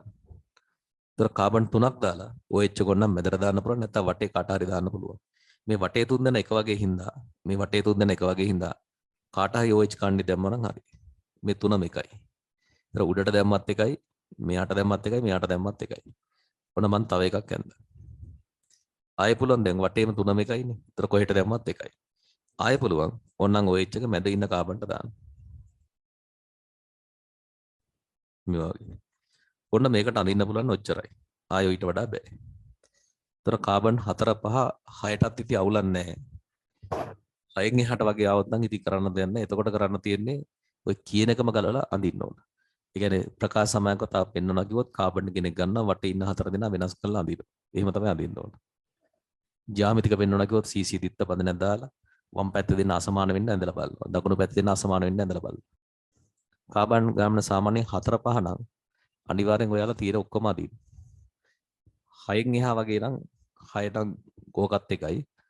7 වගේ එහෙම આવොත් නම් ඉතින් කියන එකට අඳින්නම වෙනවා. ඒතර ඔහි ඇඳ ඉඳලා හරියන්නේ නැහැ. දැන් මේ මට ලේසි 4 5 වගේ නම් තියෙන ඔක්කොම ඇඳලා දාන එක. හරි. ඔන්න වැඩේ හරිය. දැන් ඔන්න ආයෙ බලන්න කියවලා ABCD කියලා 4 දෙනෙක් තියෙනවා. මේ ඔක්කොම සෝඩියම් එක ක්‍රියා කරලා H2 පිට කරනවා. එන්න මෙන්න අඳින්න පුළුවන් 4 දෙනා සෝඩියම් එක ක්‍රියා කරලා H2 පිට කරන්න පුළුවන් විදියට. ඊට පස්සේ කියනවා ඒ පමණක් ප්‍රකාශ සමායකතාව පෙන්නයි. ප්‍රකාශ සමායකතාව පෙන්වන්න නම් කයිරල් කාබන් කෙනෙක් තියෙන්න ඕන. දැන් මේව බලන් ගියොත් එහෙනම් මේ කාබන් කයිරල් වගේ නිකන් හිතනවා. නමුත් හරියන්නේ නැහැ. වටේ තියෙන තුන වෙනස්. සමානයි. මේ කාබන් ගත්තම මේ දෙන සමාන ඉඳ කයිරල් නැහැ. මෙන්න මෙයා හරි නේද? මෙන්න මේ කාබන් ගත්තොත් කයිරල් කාබන් කෙනෙක් තියෙන්නේ. උඩින් OH තියෙනවා, මෙහෙන් CH3 තියෙනවා, මෙහෙන් CH2 CH3 තියෙනවා, යටින් H එක තියෙනවා. මේ කාබන්ගේ වටේ ඉන්න 4 දෙනා සමානයි. ඒ කියන්නේ කයිරල් කාබන් කෙනෙක්. එහෙනම් එයා ප්‍රකාශ සමායකතාව පෙන්නනවා. එමනම් මෙයා තමයි ඔය ප්‍රශ්නේ කියන A. ඒතර මෙන්න A කෙනෙක් නා හොයන් ඉවරයි. ඔන්න A හොයාගෙන ඉවරයි ඈ. එන්න ඊළඟට. ඊළඟට BCD කියන ඒවා ලූකස් එක ක්‍රියා කරලා සින්ක්ලෝරයිඩ් සාන්ද්‍රය දැම්මොත් B ඉක්මනින් ආවිලතාවයක් දෙනවා. දැන් ඊටු තුරනේ BCD. ඒතර BCD තුනෙන් B කියන කෙනා ශ්‍රණික ආවිලතාවයක් දෙනවා නම් ඒක තෘතික මධ්‍යසාරයක් වෙන්න ඕන.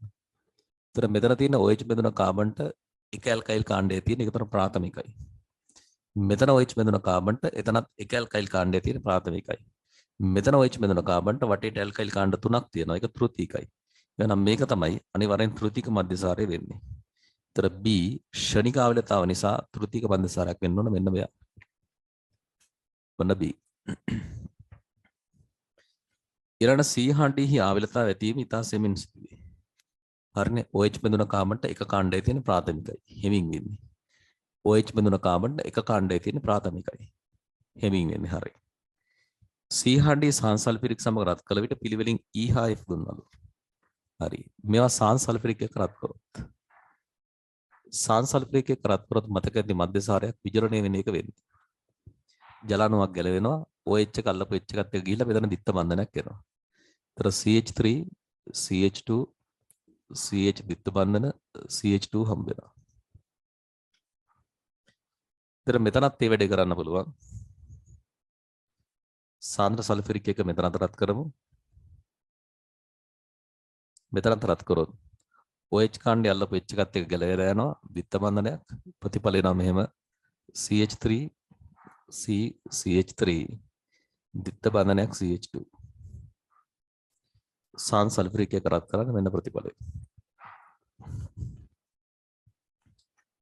හරි E හා F දෙනවලු. E හා F කියන ඒවාගේ අණු සූත්‍රයේ C4H8 වූ ව්‍යුහ සමායක වේ. හරිනේ. මෙතන C4H8යි මෙතනත් C4H8යි. මේ දෙකේ වෙනස තියෙන්නේ කාබන් අතු බෙදිච්ච විදිය වෙනස්. මෙතන එක දිගට මෙතන එක අත්තක් තියෙනවා. ඒතර දාම සමායක කියන වර්ගයට අයිති.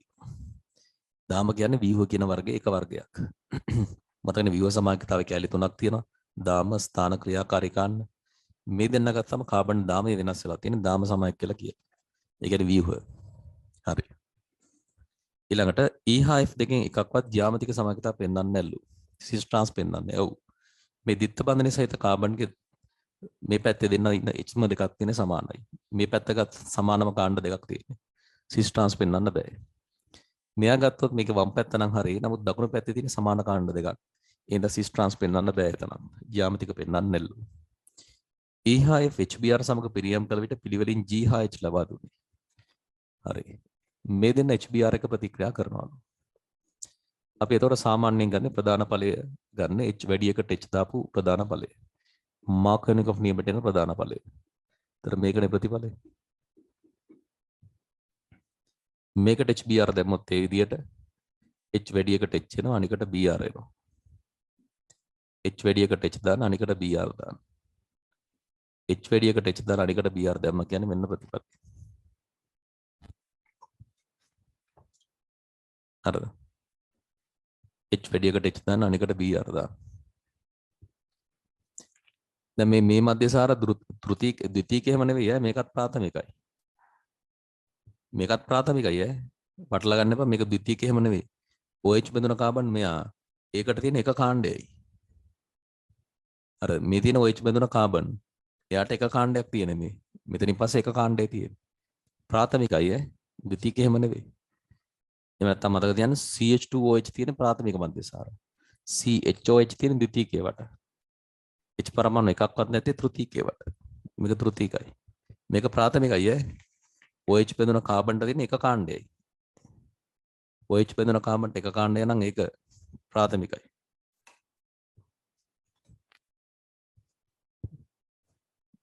හරි. G හා H තියෙනවා. ඊට පස්සේ G කියන කෙනා ප්‍රකාශ සමගතාව පෙන්වනවලු.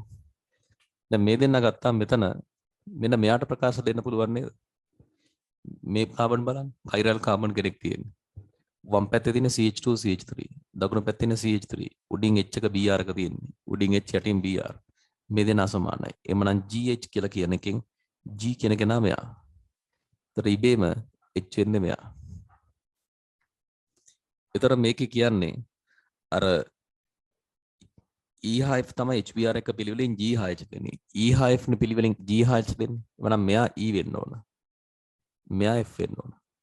E හා F තමයි පිළිවෙලින් G හා H දෙන්නේ. ඊට පස්සේ E හා F දෙන විදිය බැලුවොත් උඩට ගිහිල්ලා C හා D පිළිවෙලින් තමයි E හා F දෙන්නේ. C සහ D පිළිවෙලින් E හා F දෙන්නේ. එතන මෙයා C වෙන්න ඕන. මෙයා D වෙන්න ඕන. එතන C හා D තමයි පිළිවෙලින් E හා F දෙන්නේ. ඊට පස්සේ E හා F තමයි පිළිවෙලින් G හා H දෙන්නේ. G කියන එක නම් ප්‍රකාශ සමයක තව දෙනවා කියන එකෙන් අපි ඒක හොයාගත්තා.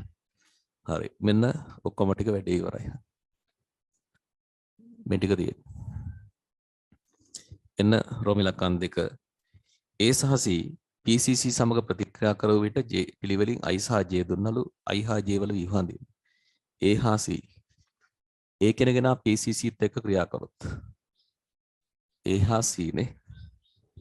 හරි. A කෙනගෙන PCC ත් එක්ක ක්‍රියා කරොත් මම මෙහෙම ලියන්න. A කෙනගෙන PCC ත් එක්ක ක්‍රියා කරොත් මේ තියෙන ද්විතීක මධ්‍යසාරයක් ද්විතීක මධ්‍යසාරයකට අපි කියලා තියෙනවා ප්‍රබල ඔක්සිකාරක දැම්මත් PCC දැම්මත් ඒක කීටෝනයක් බවට පත් වෙනවා. කීටෝනයක් බවට පත් වෙනවා. එතකොට A හා C තමයි පිළිවෙලින් I සහ J දෙන්නේ. එතකොට A අරයා නම් I වෙන්නේ මෙයා. ඊළඟ C කියන කෙනා. C කියන්නේ මෙන්න මෙයා. මෙයාට PCC දැම්මොත්. C කියන්නේ මෙයාට PCC දැම්මොත්. එතන තියෙන ප්‍රාථමික මධ්‍යසාරයක්. ප්‍රාථමික මධ්‍යසාර මතක ඇති.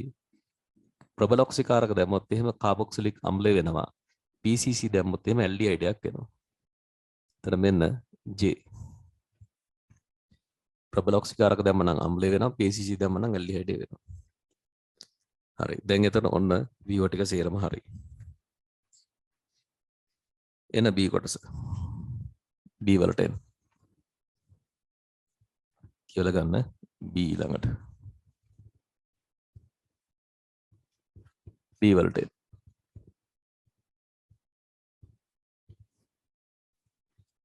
ප්‍රශ්න අංක 4 B කොටස.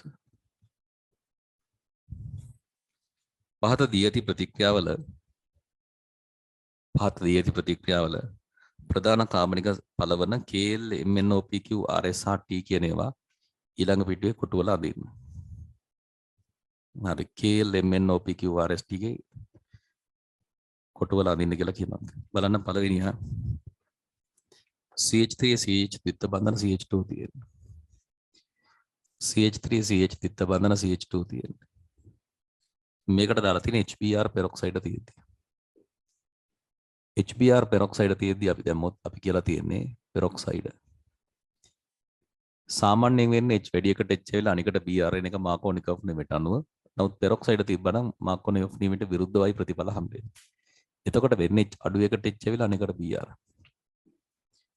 H අඩු එකට H වෙලා අනිකට B අර කියන්නේ මෙන්න ප්‍රතිඵලය. මේක හම්බ වෙනවා මේක තමයි ප්‍රශ්නේ K කියලා තියෙන්නේ. ඔන්න K. එන අංක 2 C6H5 CHO C6H5 ඒ කියන්නේ බෙන්සීන් ඒකට CHO දාලා තියෙනවා. ඒ කියන්නේ බෙන්සල්ඩිහයිඩ් ඔය තියෙන්නේ. ඔය තියෙන්නේ බෙන්සල්ඩිහයිඩ්. මේකට දාලා තියෙන්නේ බීටා නැප්තෝල් අපිට 24DNP දාලා තියෙන්නේ 24DNP 24DNP කියන්නේ මතක ඇති 2,4 ඩයිනයිට්‍රෝෆෙනිල් හයිඩ්‍රොසීන් හයිඩ්‍රොසීන් කියලා කියන්නේ NH2 මේ හයිඩ්‍රොසීන් වලට බෙන්සීන් එකක් සම්බන්ධ වුණාම කියලා කියන්නේ ෆෙනිල් හයිඩ්‍රොසීන් ඒකේ ඕතු සහ පැරා වලට NO2 සම්බන්ධ වුණොත් කියන්නේ 2,4 ඩයිනයිට්‍රෝෆෙනිල් හයිඩ්‍රොසෝන් 2,4 ඩයිනයිට්‍රෝෆෙනිල් හයිඩ්‍රොසෝන් කියලා කියන්නේ මේක මතක ඇති ඇල්ඩීහයිඩ් කීටෝනත් එක්ක ක්‍රියා කළා තදකාහුත් තැඹිලි අවක්ෂේපයක් දෙනවා කියලා අපි කියනවා. එතනදී මතක ඇති වෙන්නේ ඉමීනයක් සෑදීම. අර සාමාන්‍ය ඇමයින වල NH2 කාණ්ඩය ඇල්ඩීහයිඩ් හෝ කීටෝන ඔත් එක අයින් කරලා ඉමීන හැදින්නේ අන්න ඒ රටාව කියලා කියනවා.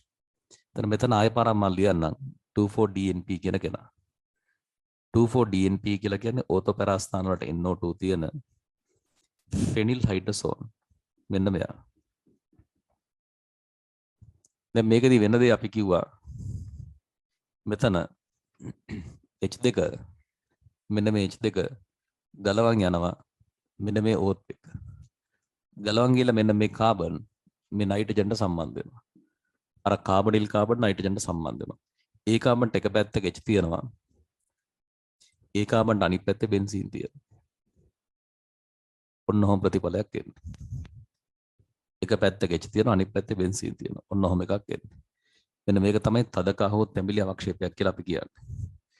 එතන මේකේ සූත්‍රය තමයි L කියලා ප්‍රශ්නේ කියන්නේ. ඒක L. එන ඊළඟ ප්‍රෝමිලක්කන් තුනට එන්න. තුන්වෙනි එක තියෙන බෙන්සීන් ඩයසෝනියම් ක්ලෝරයිඩ්. ප්‍රෝමිලක්කන් තුනේ තියෙන බෙන්සීන් ඩයසෝනියම් ක්ලෝරයිඩ්. මේකට දාලා තියෙන්නේ බීටා නැප්තෝල්. මේකට දාලා තියෙන්නේ බීටා නැප්තෝල්. මෙන්න මෙයාව දාන්න. බීටා නැප්තෝල්. බීටා නැප්තෝල් දාලා බාෂ්පික මාධ්‍යයක ක්‍රියා කරලා තියෙනවා. මතක ඇති බෙන්සීන් ඩයසෝනියම් ක්ලෝරයිඩ් ෆීනෝල් එක දෙනවා තැඹිලි පාට සංයෝගයක්. හඳුනා ගැනීම වල කිව්වා. බීටා නැප්තෝල් එක දෙනවා රතු පාට සංයෝගයක්. ඒකේ වෙන දේ මම මෙහෙමයි කිව්වේ මෙන්න බීටා නැප්තෝල් OH කාණ්ඩය කියලා කියන්නේ ඕතෝපැරා යමුකාරකයක්. OH කාණ්ඩය ඕතෝපැරා යමුකාරකයක් වුණාට මෙතන පැරා ස්ථානයට සෙට් වෙන්න විදියක් නැහැ. පැරා එක වැහිලා තියෙනවා. ඕතෝ තැන් දෙකක් තියෙනවා. මේ තැන් දෙකවොත් මෙන්න මේ ඕතෝ එකට තමයි සම්බන්ධ වෙන්නේ කියලා කිව්වා. මෙන්න මේ ඕතෝ වල H එක අයින් වෙලා මේ Cl එක යනවා. මේ N2 බෙන්සීන් එක මෙහෙන් සම්බන්ධ වෙනවා. මෙන්න මෙහෙම ප්‍රතිඵලයක් එනවා කිව්වා. N2 බෙන්සීන් එක මෙහෙන් සම්බන්ධ වුණා මෙන්න මේ වගේ ප්‍රතිඵලයක් එනවා. මේක තමයි රතු පාට සංයෝගය කැපිටල් M.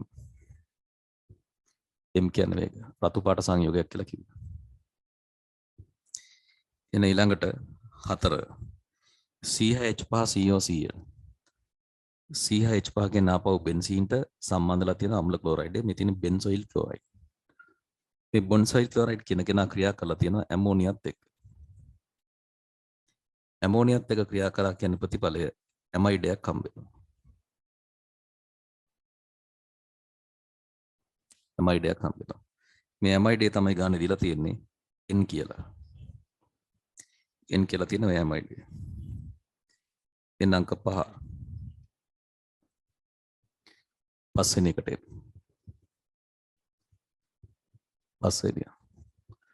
පස්වෙනි එකේ තියෙන්නේ බෙන්සීන් COOH බෙන්සොයික් අම්ලය තියෙන. අංක 5 බලන්න ඒකේ තියෙන බෙන්සීන් COOH ඒ කියන්නේ බෙන්සොයික්. බෙන්සොයික් වලට දාලා තියෙන සාන්සල්ෆිරික් සාන්ඩනයිට්‍රික්. සාමාන්‍යයෙන් අපි ලියද්දී නම් අපි ලියනවා මේකට සෙන්ටිග්‍රේඩ් 50 කියලා. නයිට්‍රෝකරණය.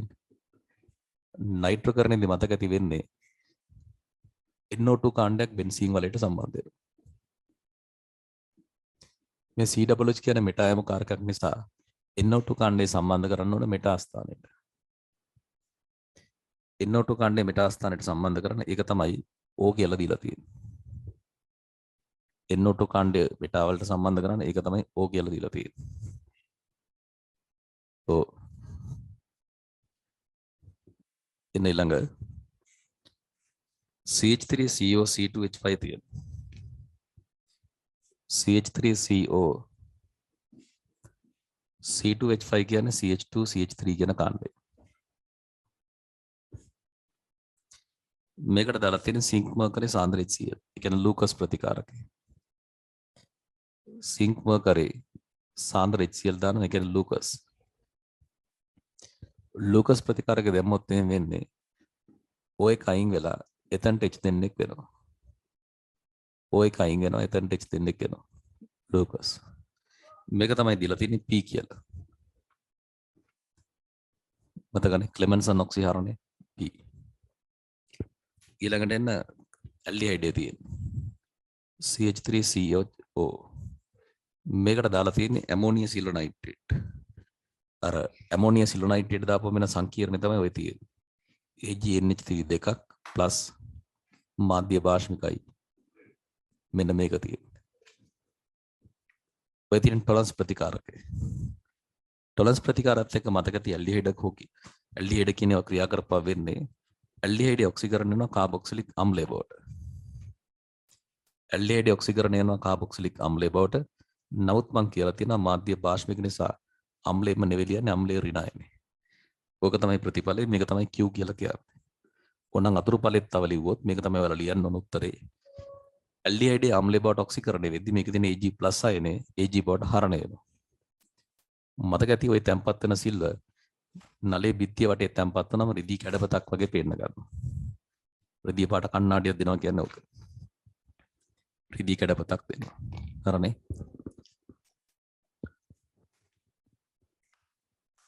ඉන්න ඊළඟ.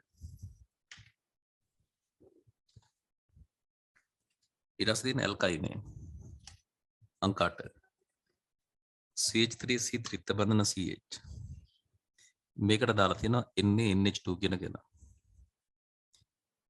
ආන්තික ඇල්කයින වලට NaNH2 දාපම මතක ඇති වෙන්නේ කෙලවර ඉන්න H එක H+ විදිහට අයින් වෙලා ගිහලා එතනට සෝඩියම් වෙනවා.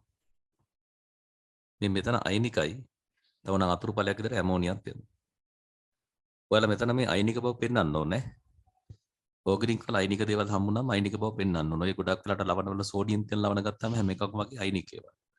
ඍණ ධන පෙන්වන්න ඕන. ඔයාලා මෙතන සහසංයෝජ බන්ධනයක් එහෙම ඉරක් එහෙම දැම්මොත් එහෙම වැරදි ලකුණු දෙන්නේ නැහැ. අර සෝඩියම් ලවණ හැම එකක්ම අයනිකයි. ධන ඍණ පෙන්වන්න ඕනේ. ඉනෝගනික් ලයිනික ඒවා පෙන්වන්න ඕනේ. ඕගනික් වලදී පෙන්වන්න ඕනේ. එතන මේ ලවණය තමයි R කියලා තියෙන්නේ. R කියන්නේ මේක. එන්න ඊළඟට ඇල්කයිනේ CH3. C ත්‍රිත්ව බන්ධන CH3. මේකට දාලා තියෙන H2 පැලේඩියම්. H2 පැලේඩියම් දාපුවම වෙන්නේ H2 නිකල් දාපුවම වෙන දේම තමයි H2 nickel H2 platinum H2 පැලේඩියම් මොනවද දැන් මත් ඉන්නේ ඇල්කයිනේ ඇල්කේනයක් වෙනවා. ඇල්කයිනේ ඇල්කේනයක් වෙනවා කියන ප්‍රතිඵලය මෙන්න මේකේ. ඒතර මේක තමයි S කියලා ගානේ දීලා තියෙන්නේ. S කියලා තියෙන ඕක. S කියන්නේ ඔන්න ඔය ඇල්කේනේ. එන්න ඊළඟ. ෆීනෝල් බ්‍රෝමින් එක තියෙනවා. ෆීනෝල් බ්‍රෝමින් එක ක්‍රියා කළා T කියලා තියෙනවා. Phenol බෙන්සීන්ට OH. මතකදී මොකට බ්‍රෝමින් දැම්මොත් හඳුනා ගැනීම වලදී කිව්වා ෆීනෝල් OH කාණ්ඩයට සාපේක්ෂව ඕතු පරස්ථාන සේරටම Br හඳුනා ගැනීම වලදී කිව්වා මේක සුදු පාට අවක්ෂේපයක් කියලා. සුදු පාට අවක්ෂේපයක්. මේක තමයි T කියලා කියන්නේ. සුදු අවක්ෂේපයක් දෙන ඕක තමයි T කියලා කියන්නේ. හරිනේ. එන්න 4 C කොටස. සුදු අවක්ෂේප දෙන ඕක තමයි T කියලා කියන්නේ. එන්න අංක 4 C කොටස බලන්න. 4 C. C2H5 CH ත්‍රිත්ව බන්ධන CH C2H5 සහ BR2 අතර ප්‍රතික්‍රියාවේ යාන්ත්‍රණය ලියන්න. යාන්ත්‍රය ලියන්න කියලා කියන්නේ.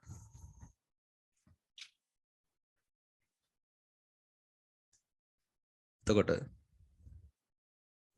C2H5CH තිත්ත බන්ධන CH ප්‍රතික්‍රියාව යාන්ත්‍රණය ලියන්න කියලා කියන්නේ.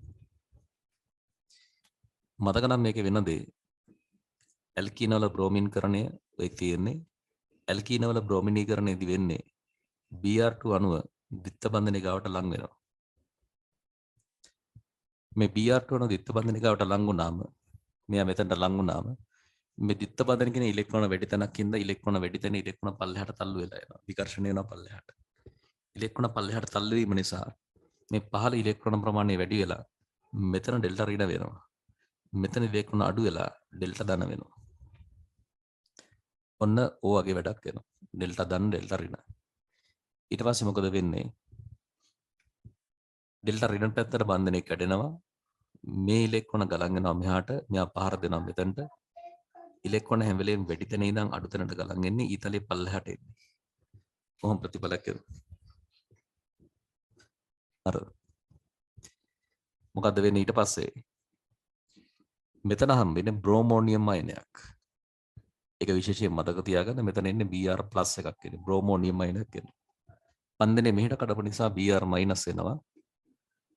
Br කියන්නේ 7 වෙනි කාණ්ඩේ කෙනෙක්. අන්තිම කවච ඉලෙක්ට්‍රෝන 7ක් තියෙනවා. මයිනස් කැති ඉලෙක්ට්‍රෝන 8යි. අඩුම ගානේ 8ක් නැතත් දෙකක් හරි පෙන්නන්න. ඕක තමයි පළවෙනි පියවර. ඊට පස්සේ මෙතන C2H5 තියෙන්නේ. CH3 නෙවෙයි තියෙන්නේ. C2H5 තියෙන්නේ. ඔන්න ඔය ප්‍රතිඵලය හම්බ වෙනවා. දැන් අවශ්‍ය ප්‍රතිඵලය ගන්න තියෙන්නේ. C2H5 CH CH C2H5 Br දෙන්නෙක් තියෙනවා ප්ලස්. අතන තියෙන බ්‍රෝමයිඩ් අයනය. මේ බන්ධන දෙකම එක වගේ. ඕන බන්ධනයක් ඇදුවට කවන්නේ. මේ දෙකෙන් ඕන බන්ධනයක් කඩන්න. කවුරු කැදුවත් එකයි. මම කඩන්නම් මේ බන්ධනේ. කඩන්නේ මේ ප්ලස් එක නැති වෙන්න ඕනින්ද මේ පැත්තට. එහෙම කඩපුවම Br ගේ ප්ලස් එක නැති වෙනවා මේ කාබන් ප්ලස් වෙනවා. ඒ ප්ලස් වෙන කාබන්ට මෙයා පහර දෙනවා ඉලෙක්ට්‍රෝන වැඩි මෙතන ඉලෙක්ට්‍රෝන අඩු මෙතන වැඩි තැන ඉඳන් අඩු තැනට ඉලෙක්ට්‍රෝන ගලන් යනවා. හම්බෙන අපිට ඕන ප්‍රතිපලය. ඒතර C2H5 CHBr ICHBr C2H5 ඔන්න ඔය ප්‍රතිපලය එනවා. එතන මේ තමයි සම්පූර්ණ යාන්ත්‍රණය මේකට අදාළ. හරි නේද? එන ප්‍රශ්න අංක 5 රචනා කොටස.